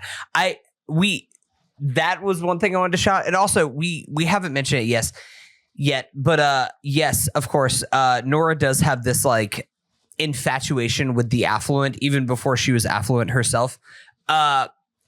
That may detach her in a lot of ways. That also makes Nora Ephron like the best at production design like ever. Like all of the sets in this movie are fucking The immaculate. bookstore. The bookstore is beautiful. Is gorgeous. The place where they have the party at, where they first like actually meet each other, is the coolest New York apartment Yeah. I have ever seen in my entire life. Think about what kind of a person you have to be to take the caviar and scrape it all onto your plate. like, great little moment. sucks. That Fuck is that such guy. a great moment. And look you in the I love eyes that. the whole time that And he's doing scrape it. That was so great. Like, It how was really expensive funny. is that? That's such a cool moment. That's what I'm. that and then even just like the little scene, like the father and son yacht next to each other. He's as like, they this both is got kicked totally out our because lives. His Like, new wife cheated on him with her with their nanny. The little mini plot. And he's line like, of- oh, you of broke the up new with wife your wanting to girlfriend? fuck Tom Hanks. oh, you broke up with your girlfriend? Is she single now? Do you have her number? Yeah, because you can tell that he also comes from like a really fucked up family. He has an aunt who's like 35 And years younger in no than him. point in his arc does he even have an arc. That's He's what I'm- just It's him. We just needed and- more of him and changing. You guys, His I think dad's you guys wanted behavior- more from this movie than His I wanted dad from it. behavior is totally acceptable. His behavior with the boat is totally acceptable. The caviar, everything, totally. There is never once, yeah, she gives him a little tongue lashing, being like, you know what? You're a bad guy. And then he's like, you need to go harder on him. But really, it's him saying, like, spank me, I, Fucking hurt me. I kind of like me. that because then I can manipulate you into feeling guilty enough to be my friend. And then I can turn around and just- see you in person and be like, why don't we get off to the right foot this time?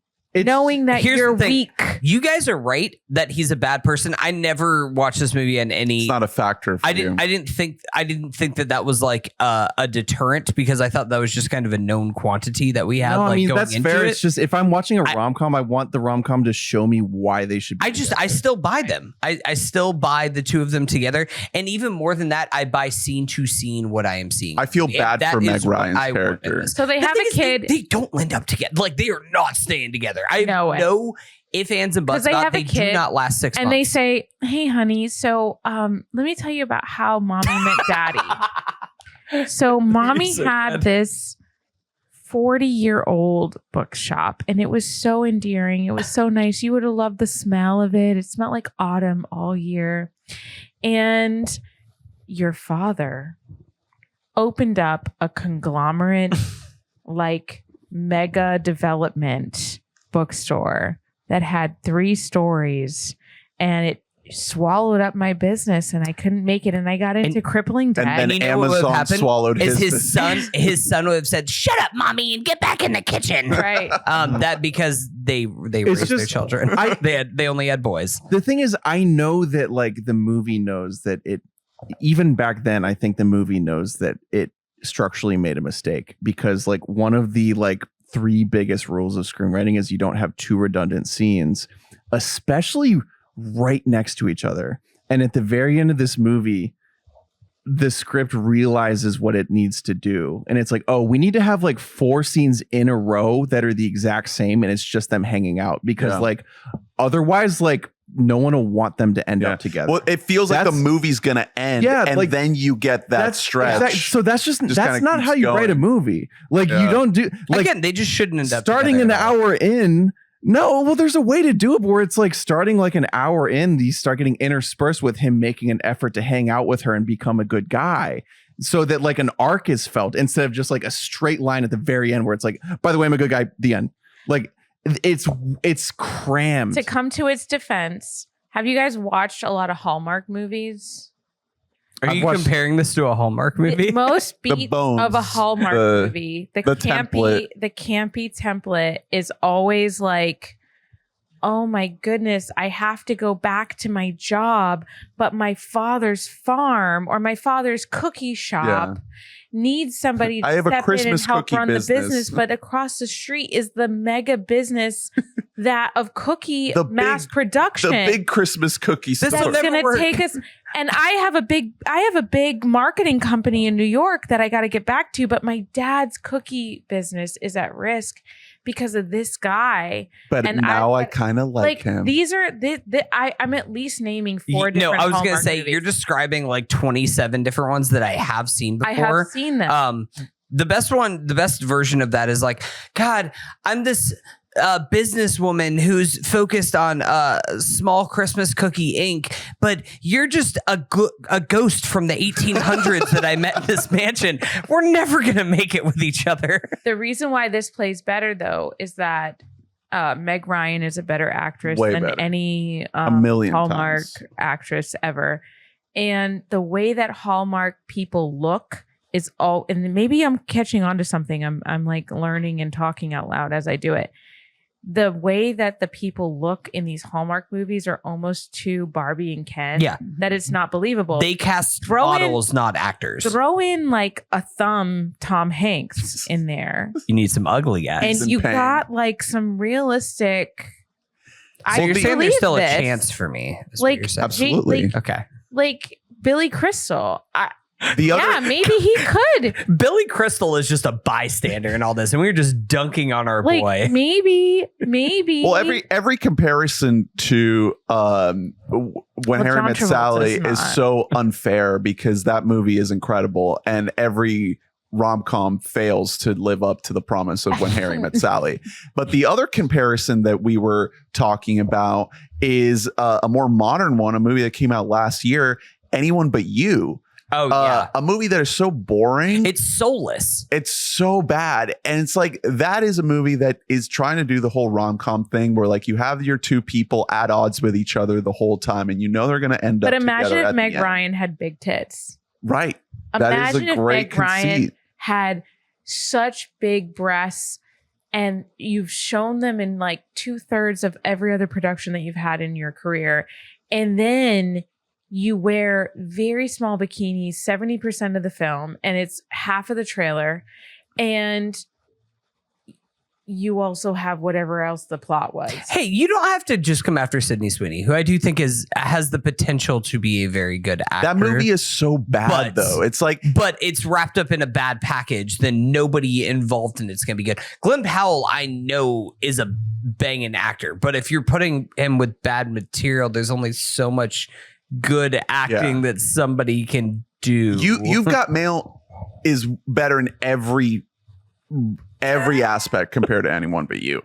Yeah, because it's like, oh my God, I had this one night stand, and yet like he doesn't really want to be with me, but he does, but he doesn't. And so like I'm just gonna be in this passive aggressive relationship with this person, but we're gonna pretend to be together, but then we're not. It's just like the basis of what it's rooted in is really nothing at all. And at least in this, we have the allure of being in a chat room and feeling like you have a connection with someone that's genuine. No penguins, though, unfortunately, in this chat room. Can I say something? That would be so awesome. No. I have to say something. I don't care if you clip this out, but I have to say something. Honey, if you're in a chat room and everyone looks like a penguin, and you keep trying to have deep conversations with people and no one wants to talk to you because people just want to like play piano and play tic-tac-toe. And bean counter and bean counter is a big one. Or surfing in the mine cart. The thing is that you couldn't find your soulmate there, and I'm sorry.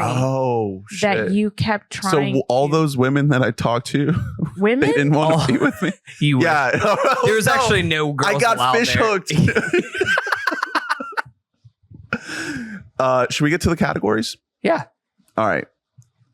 Categories for our Tom v Tom series. So we wrap up every episode to evaluate our Toms. First category is Run P, brought to you by Run P, the app that tells you when I don't got anything to pee during a movie. I know exactly when. When are you going to go pee during Megalopolis?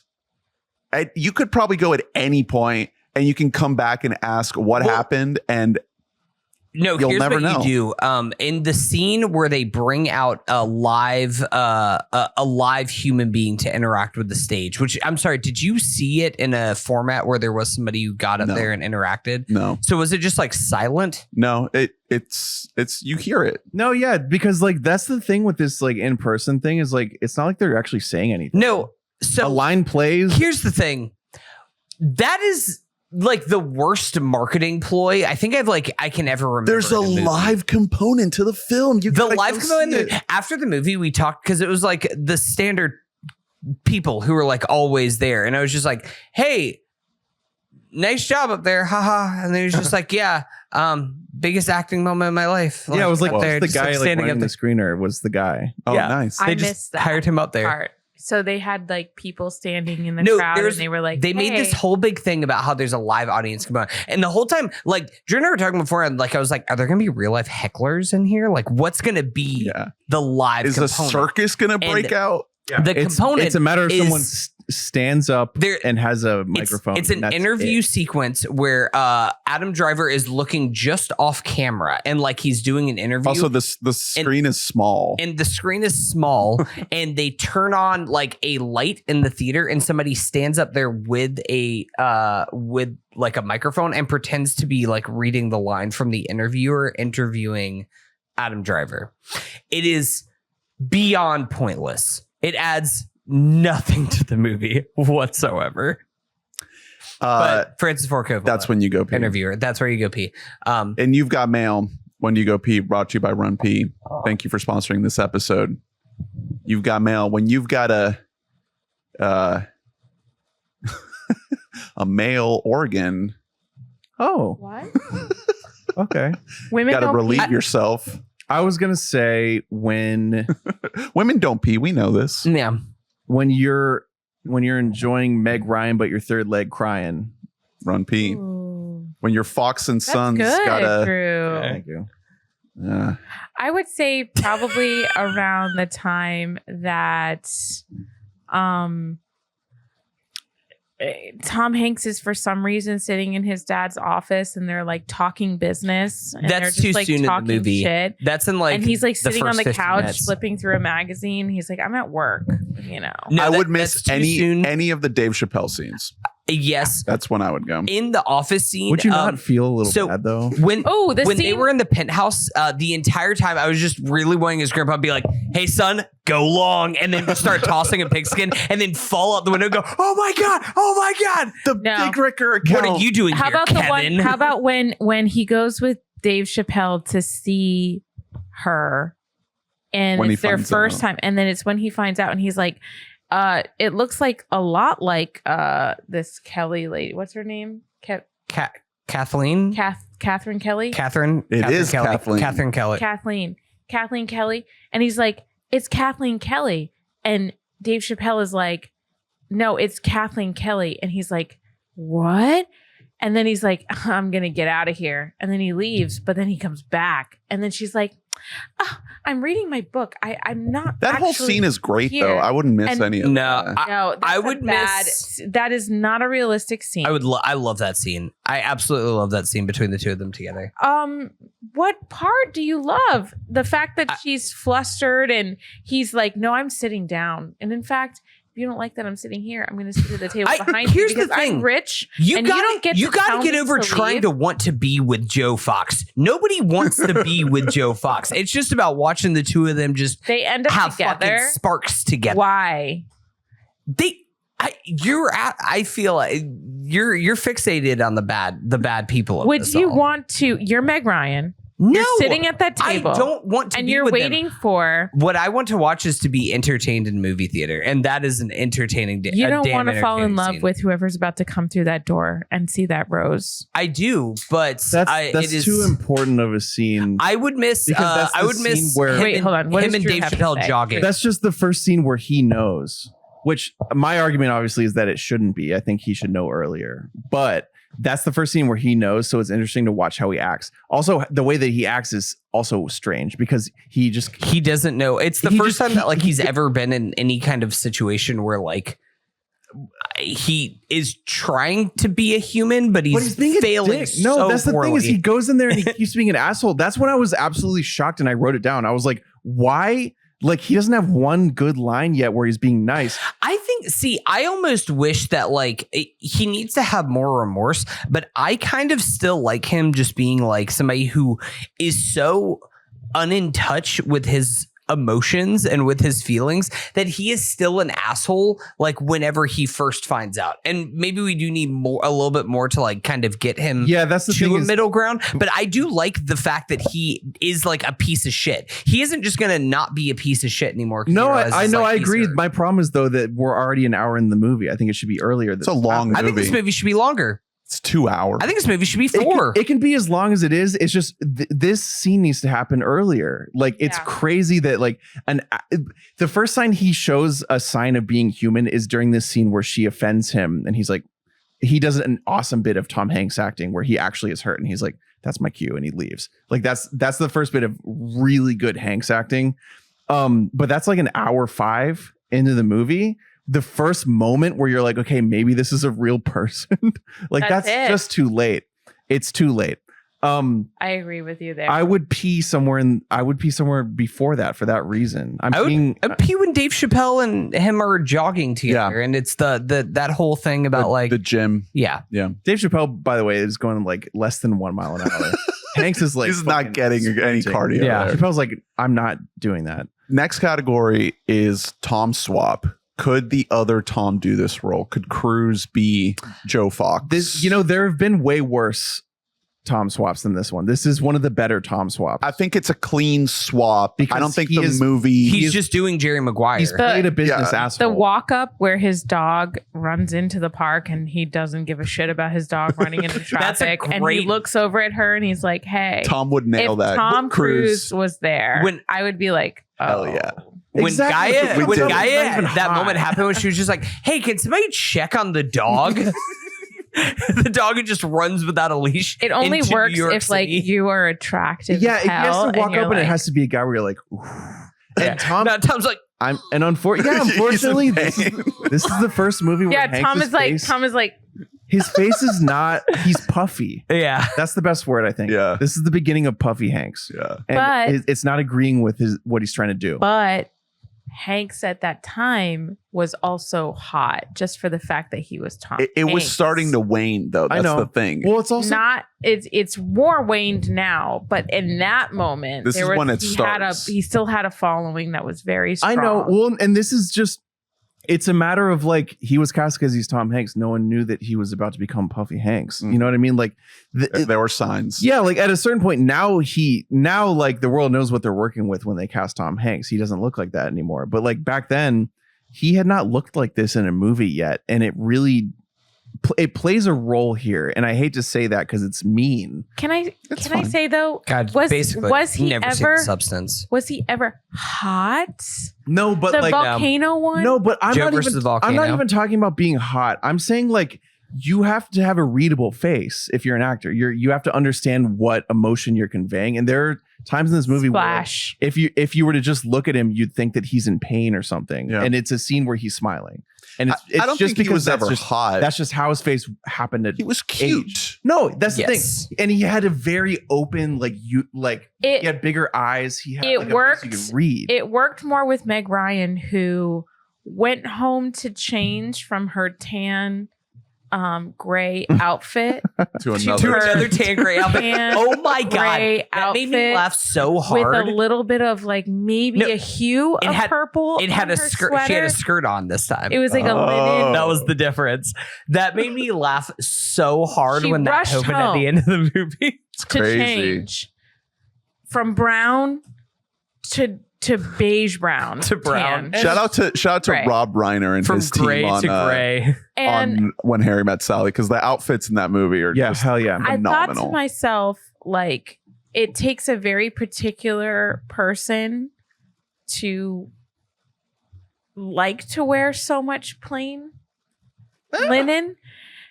And a Tom Hanks kind of guy that you are attracted to makes sense. Is he wearing the there. same clothes? The entire movie. No, like when he shows up at the I think he went home because it's later. Well, he went home to get the change. dog, obviously. He's wearing like a navy. It's like a dark sweatshirt, navy. maybe. Yeah. blue. I don't know. Not a great fit. Next category is favorite scene. What is your favorite scene in the film? There's a couple for me. Their like meet cute that they have in her bookstore is really good.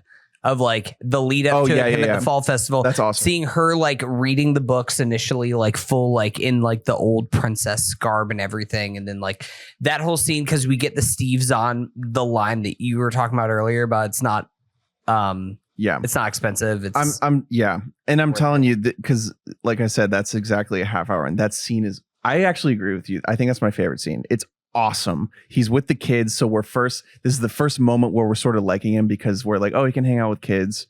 And then he meets her and if that's the moment where he's like, oh, fuck, that's my pen pal. And then he spends the rest of the movie figuring out how to be a good guy. Then I think this is a whole different movie. yeah.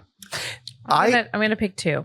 I actually love the scene in the restaurant that you were saying you hated. That love he that walks scene in knowing it's her. Like the way that whole thing plays out. I think that might be my favorite scene. I just love like the fact that scene sort of marks this change in the movie, makes it feel really consequential. Yes, it's the first scene where he feels. And I felt like I was leaning in and kind of wanting the movie to kick into a different gear that I don't feel like it actually did. But for the duration of that scene, I was like, oh my God, this is the promise of this film being fulfilled. Mm-hmm. What are your picks, Lee? Well, I really enjoy the part where she oh my God, I have too many thoughts in my head at once. But I really like any part that she's in her shop and she's just like working or reading to the kids. It's a good vibe. It really vibed with me. I really like the part where she is explaining the suspense of getting online just to see you've got mail. Obviously, that's like the basis of the whole importance of this film, is that to go through an entire day of that luring feeling. It brought me back to a time when like I remember being like 15 and going to log in and being like, oh my God, I hope that so-and-so, whoever, I had like 15 different people that I had like emotional affairs with at that time. Because I mean, you go into chat rooms and you everybody is trying to like have like cyber sex with one another, and you're just As a reading penguin. The amount of people have solicited penguin. old school RuneScape. I'm like, can you just like crouch down in front of me for all- like the next 3 minutes? all you're trying to do is find someone who wants depth. I mean, as an intelligent person is where I'm coming from. you're just like longing for someone who wants to have a real conversation. And sometimes you can break through and find a few people that you can have conversations with. I didn't have a cell phone till I was 21. So to be able to have that, was your own that thing. means you have to go all day Yeah. to feel that sensation Anticipation. of like, I hope you still are thinking of me. I need a sign that Well, you're the very there. beginning of the movie, I think, is great. Like they're like so ready to whack off on the computer. Where she's They're, explaining like she's watching Greg explaining like Kinnear leave so she can be like, all right, yeah, let's I'm get waiting it. all day long for this. I think that was like the most convincing thing. I think that was the reason why this movie was even made, was for that feeling that I think a lot of people in that generation, very specific part in our culture that that came and went. It came and went. We cannot make a movie like that again because people do not understand dial-up. They do not understand. 10 years People- after this, we had iPhones. Think about email this. cheating. We feel that every day times a million because every time you text your loved one, you're expecting an anticipation of maybe 5 minutes. If they don't answer you within the hour, you're freaking out. And Yeah, you're you're like, like, they're where are dead. you at? People had to go entire days. Yeah. Days.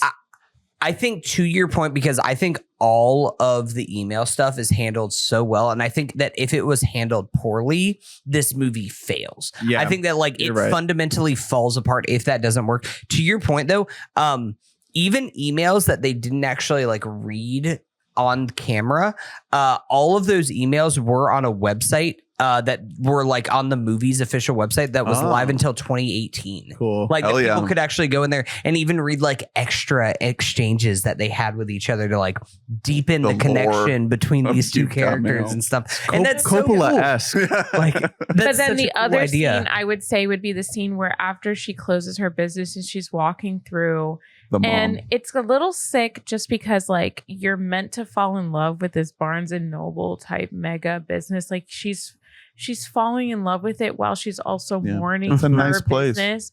And then she's sitting there and she's feeling like, The shoes books. you know, I'm actually kind of more of an expert and like I deserve this feeling, Mm. while also like enjoying that these kids are playing and people are getting access to other books that she probably and Joe couldn't listens carry. in on it. He's And stupid. he's like listening in on it. But does that ever turn into anything? Does he ever turn around and say, you know what, dude, you're fired. We're going to hire this other guy who knows what he's doing. Like, That would so be great. it doesn't turn to anything.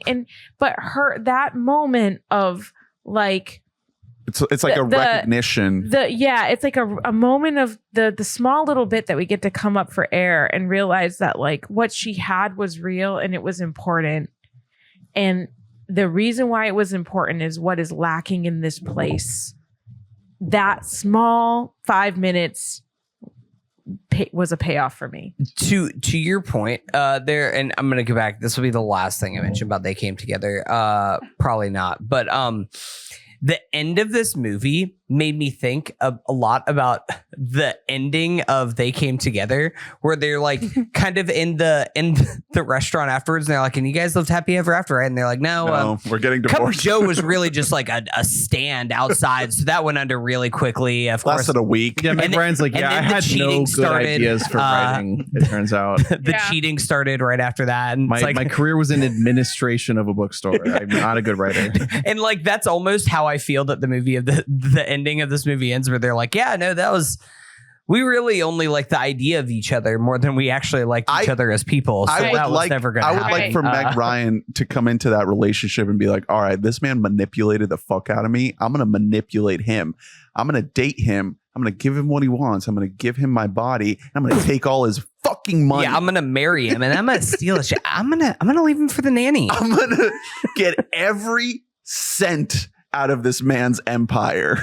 You don't need a prenup, honey. You've got mail too. Next category is most iconic moment.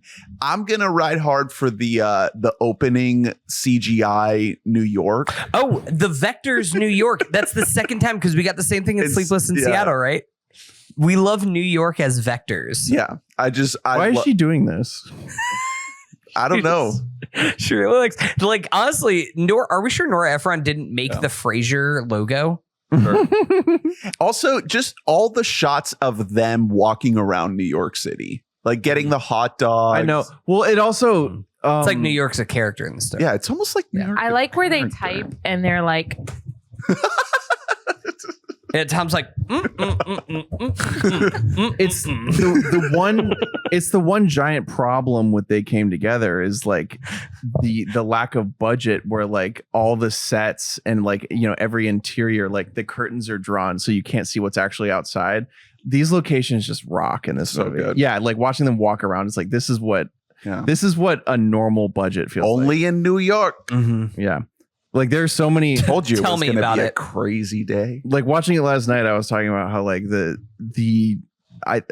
Joel's apartment is the same set as both restaurants, is the same set as the wedding venue. the old tire swing.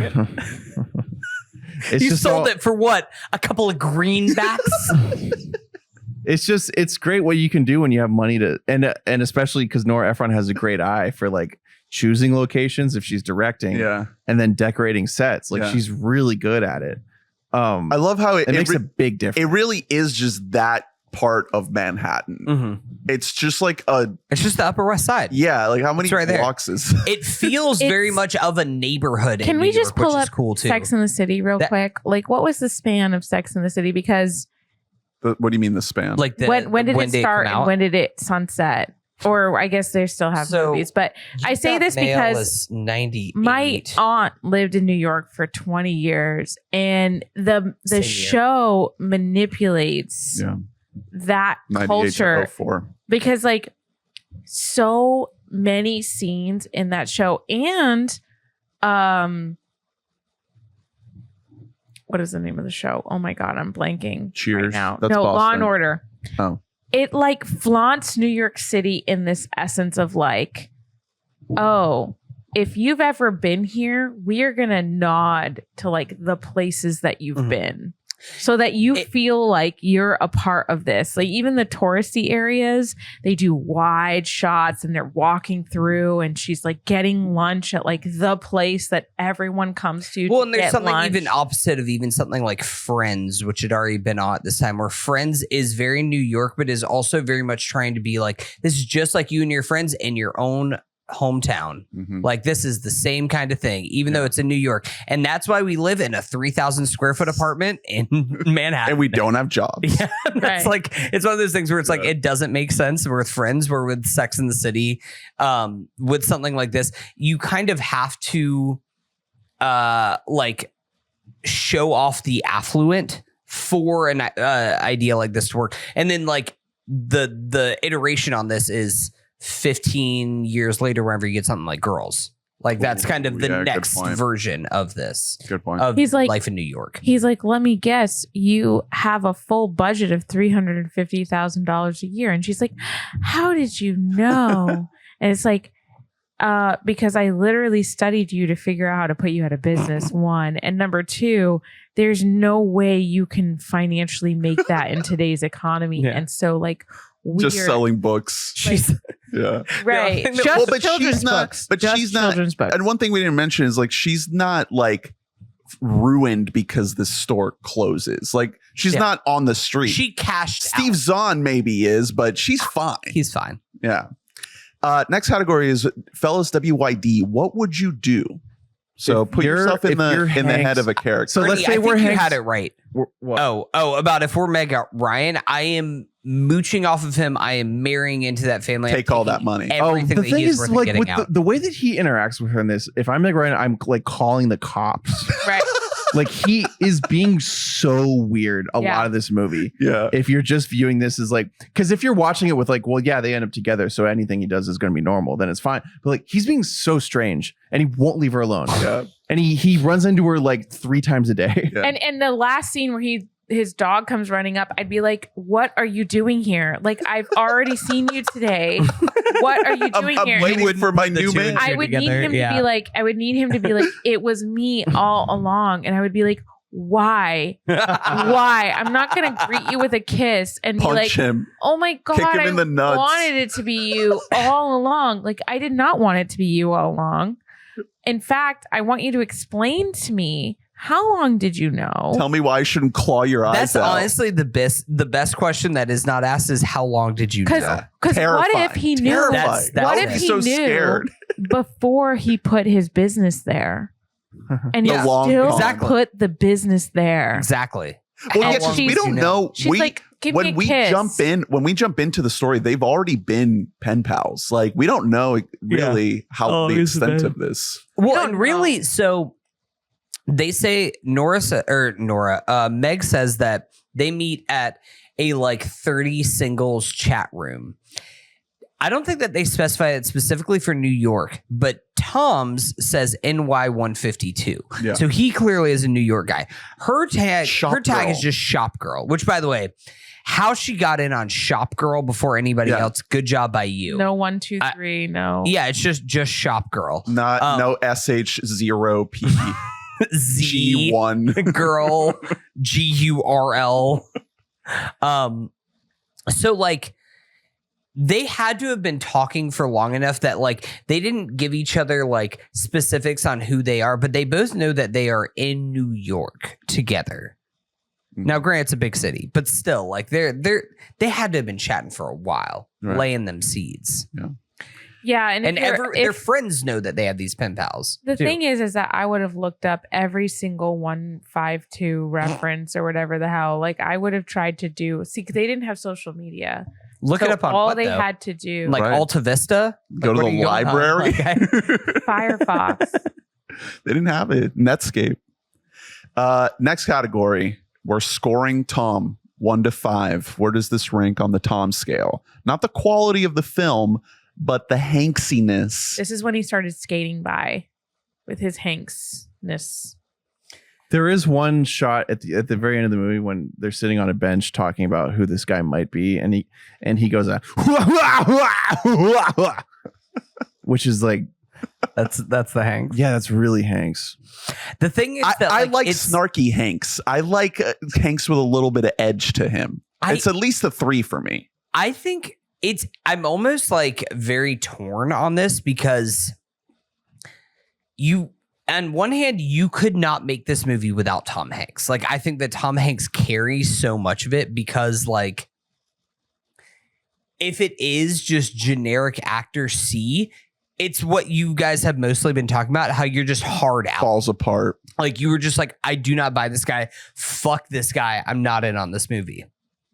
Because it's Tom Hanks, he has enough goodwill that he's bringing in, enough like positive baggage that he's bringing into the movie that you buy into it. So that almost makes me want to rate it higher, despite the fact that like it's not traditional on the Tom Hanks scale where we've been rating it for like, how lovable is he? How much of a dad is he? Because I don't want this guy anywhere near my fucking kids.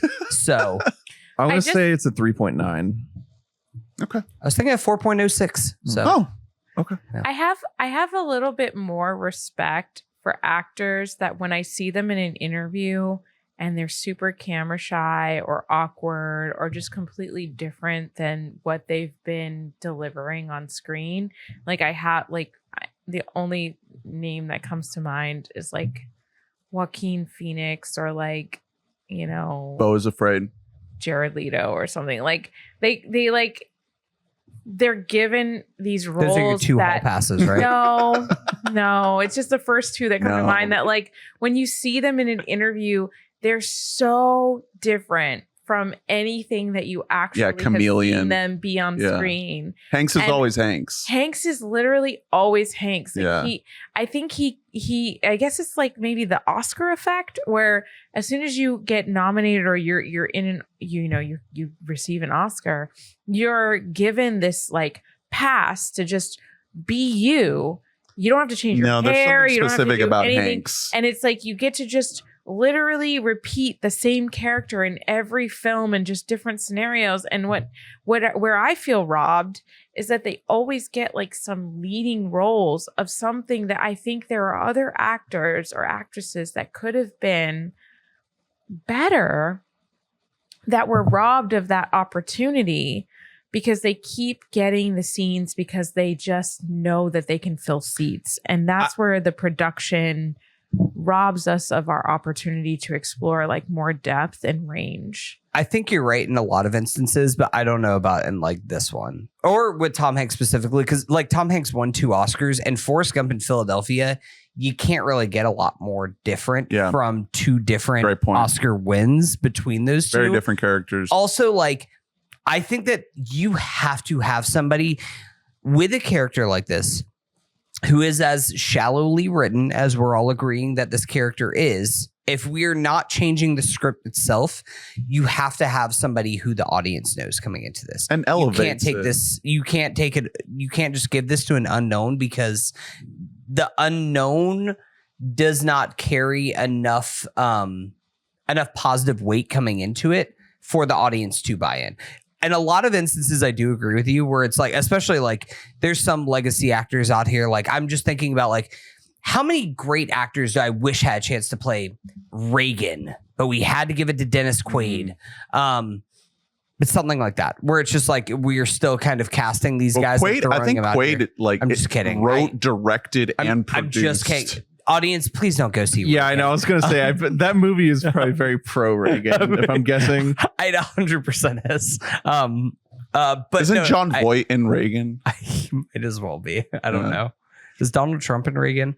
Please support women over the age of 60. Yeah. Please. Demi Moore Oscar campaign. Please. Final category. Where are we at? Recaging and re-Robin Couch.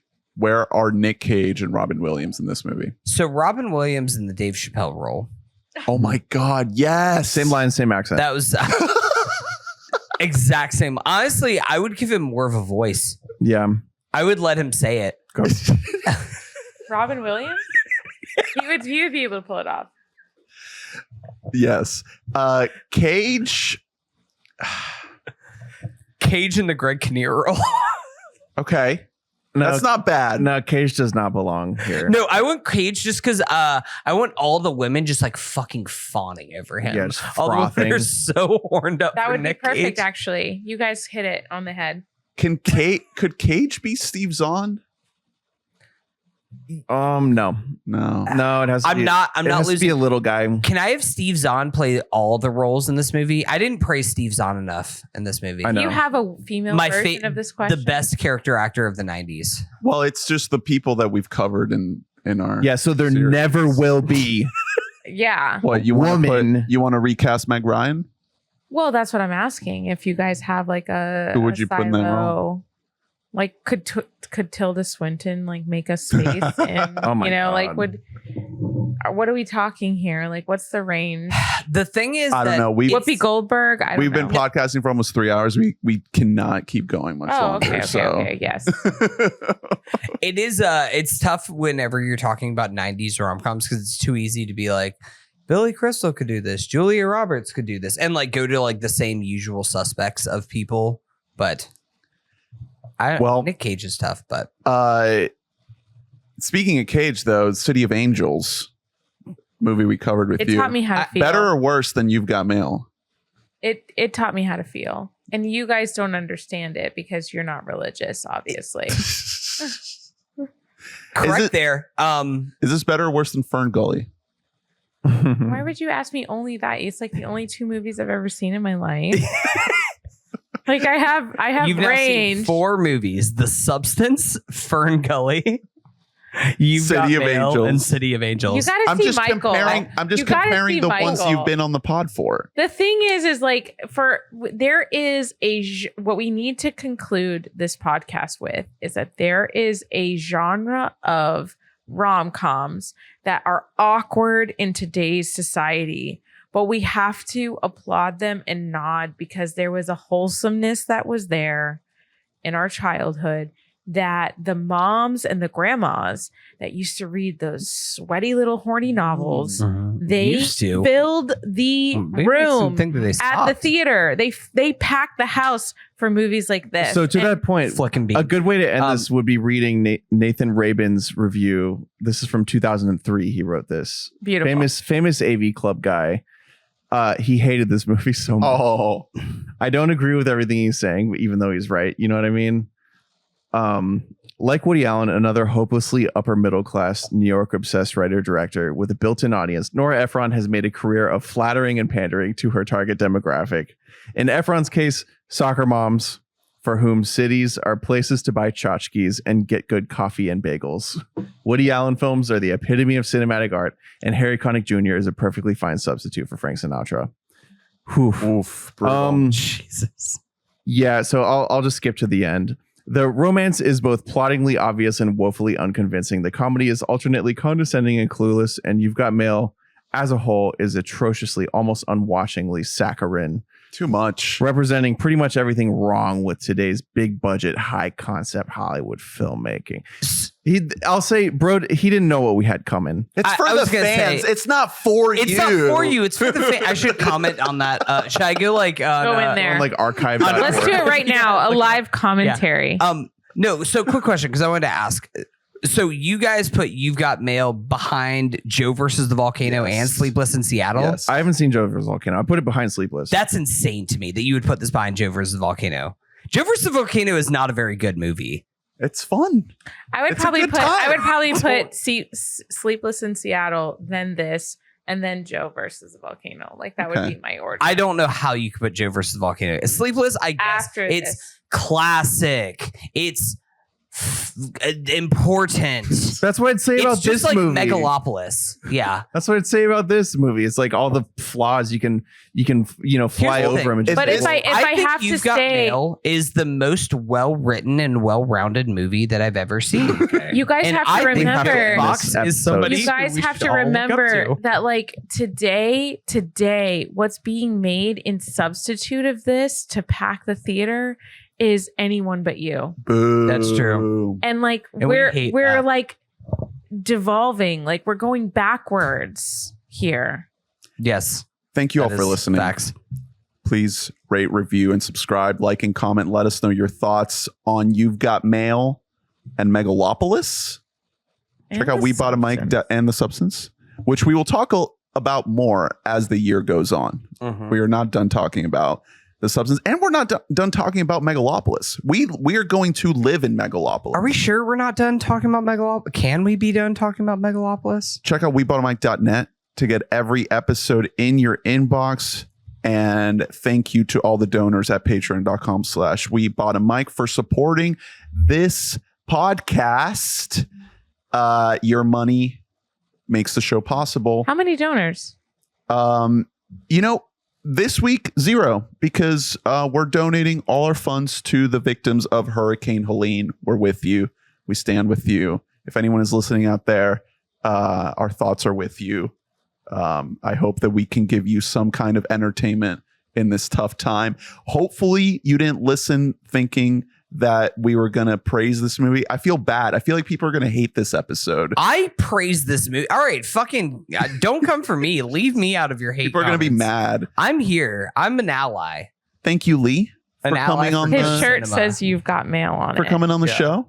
Any parting words? Any last things you want to let the people know? Don't give up on love. I heard there's a big election happening this year. I don't think so. Register to vote and check your registration.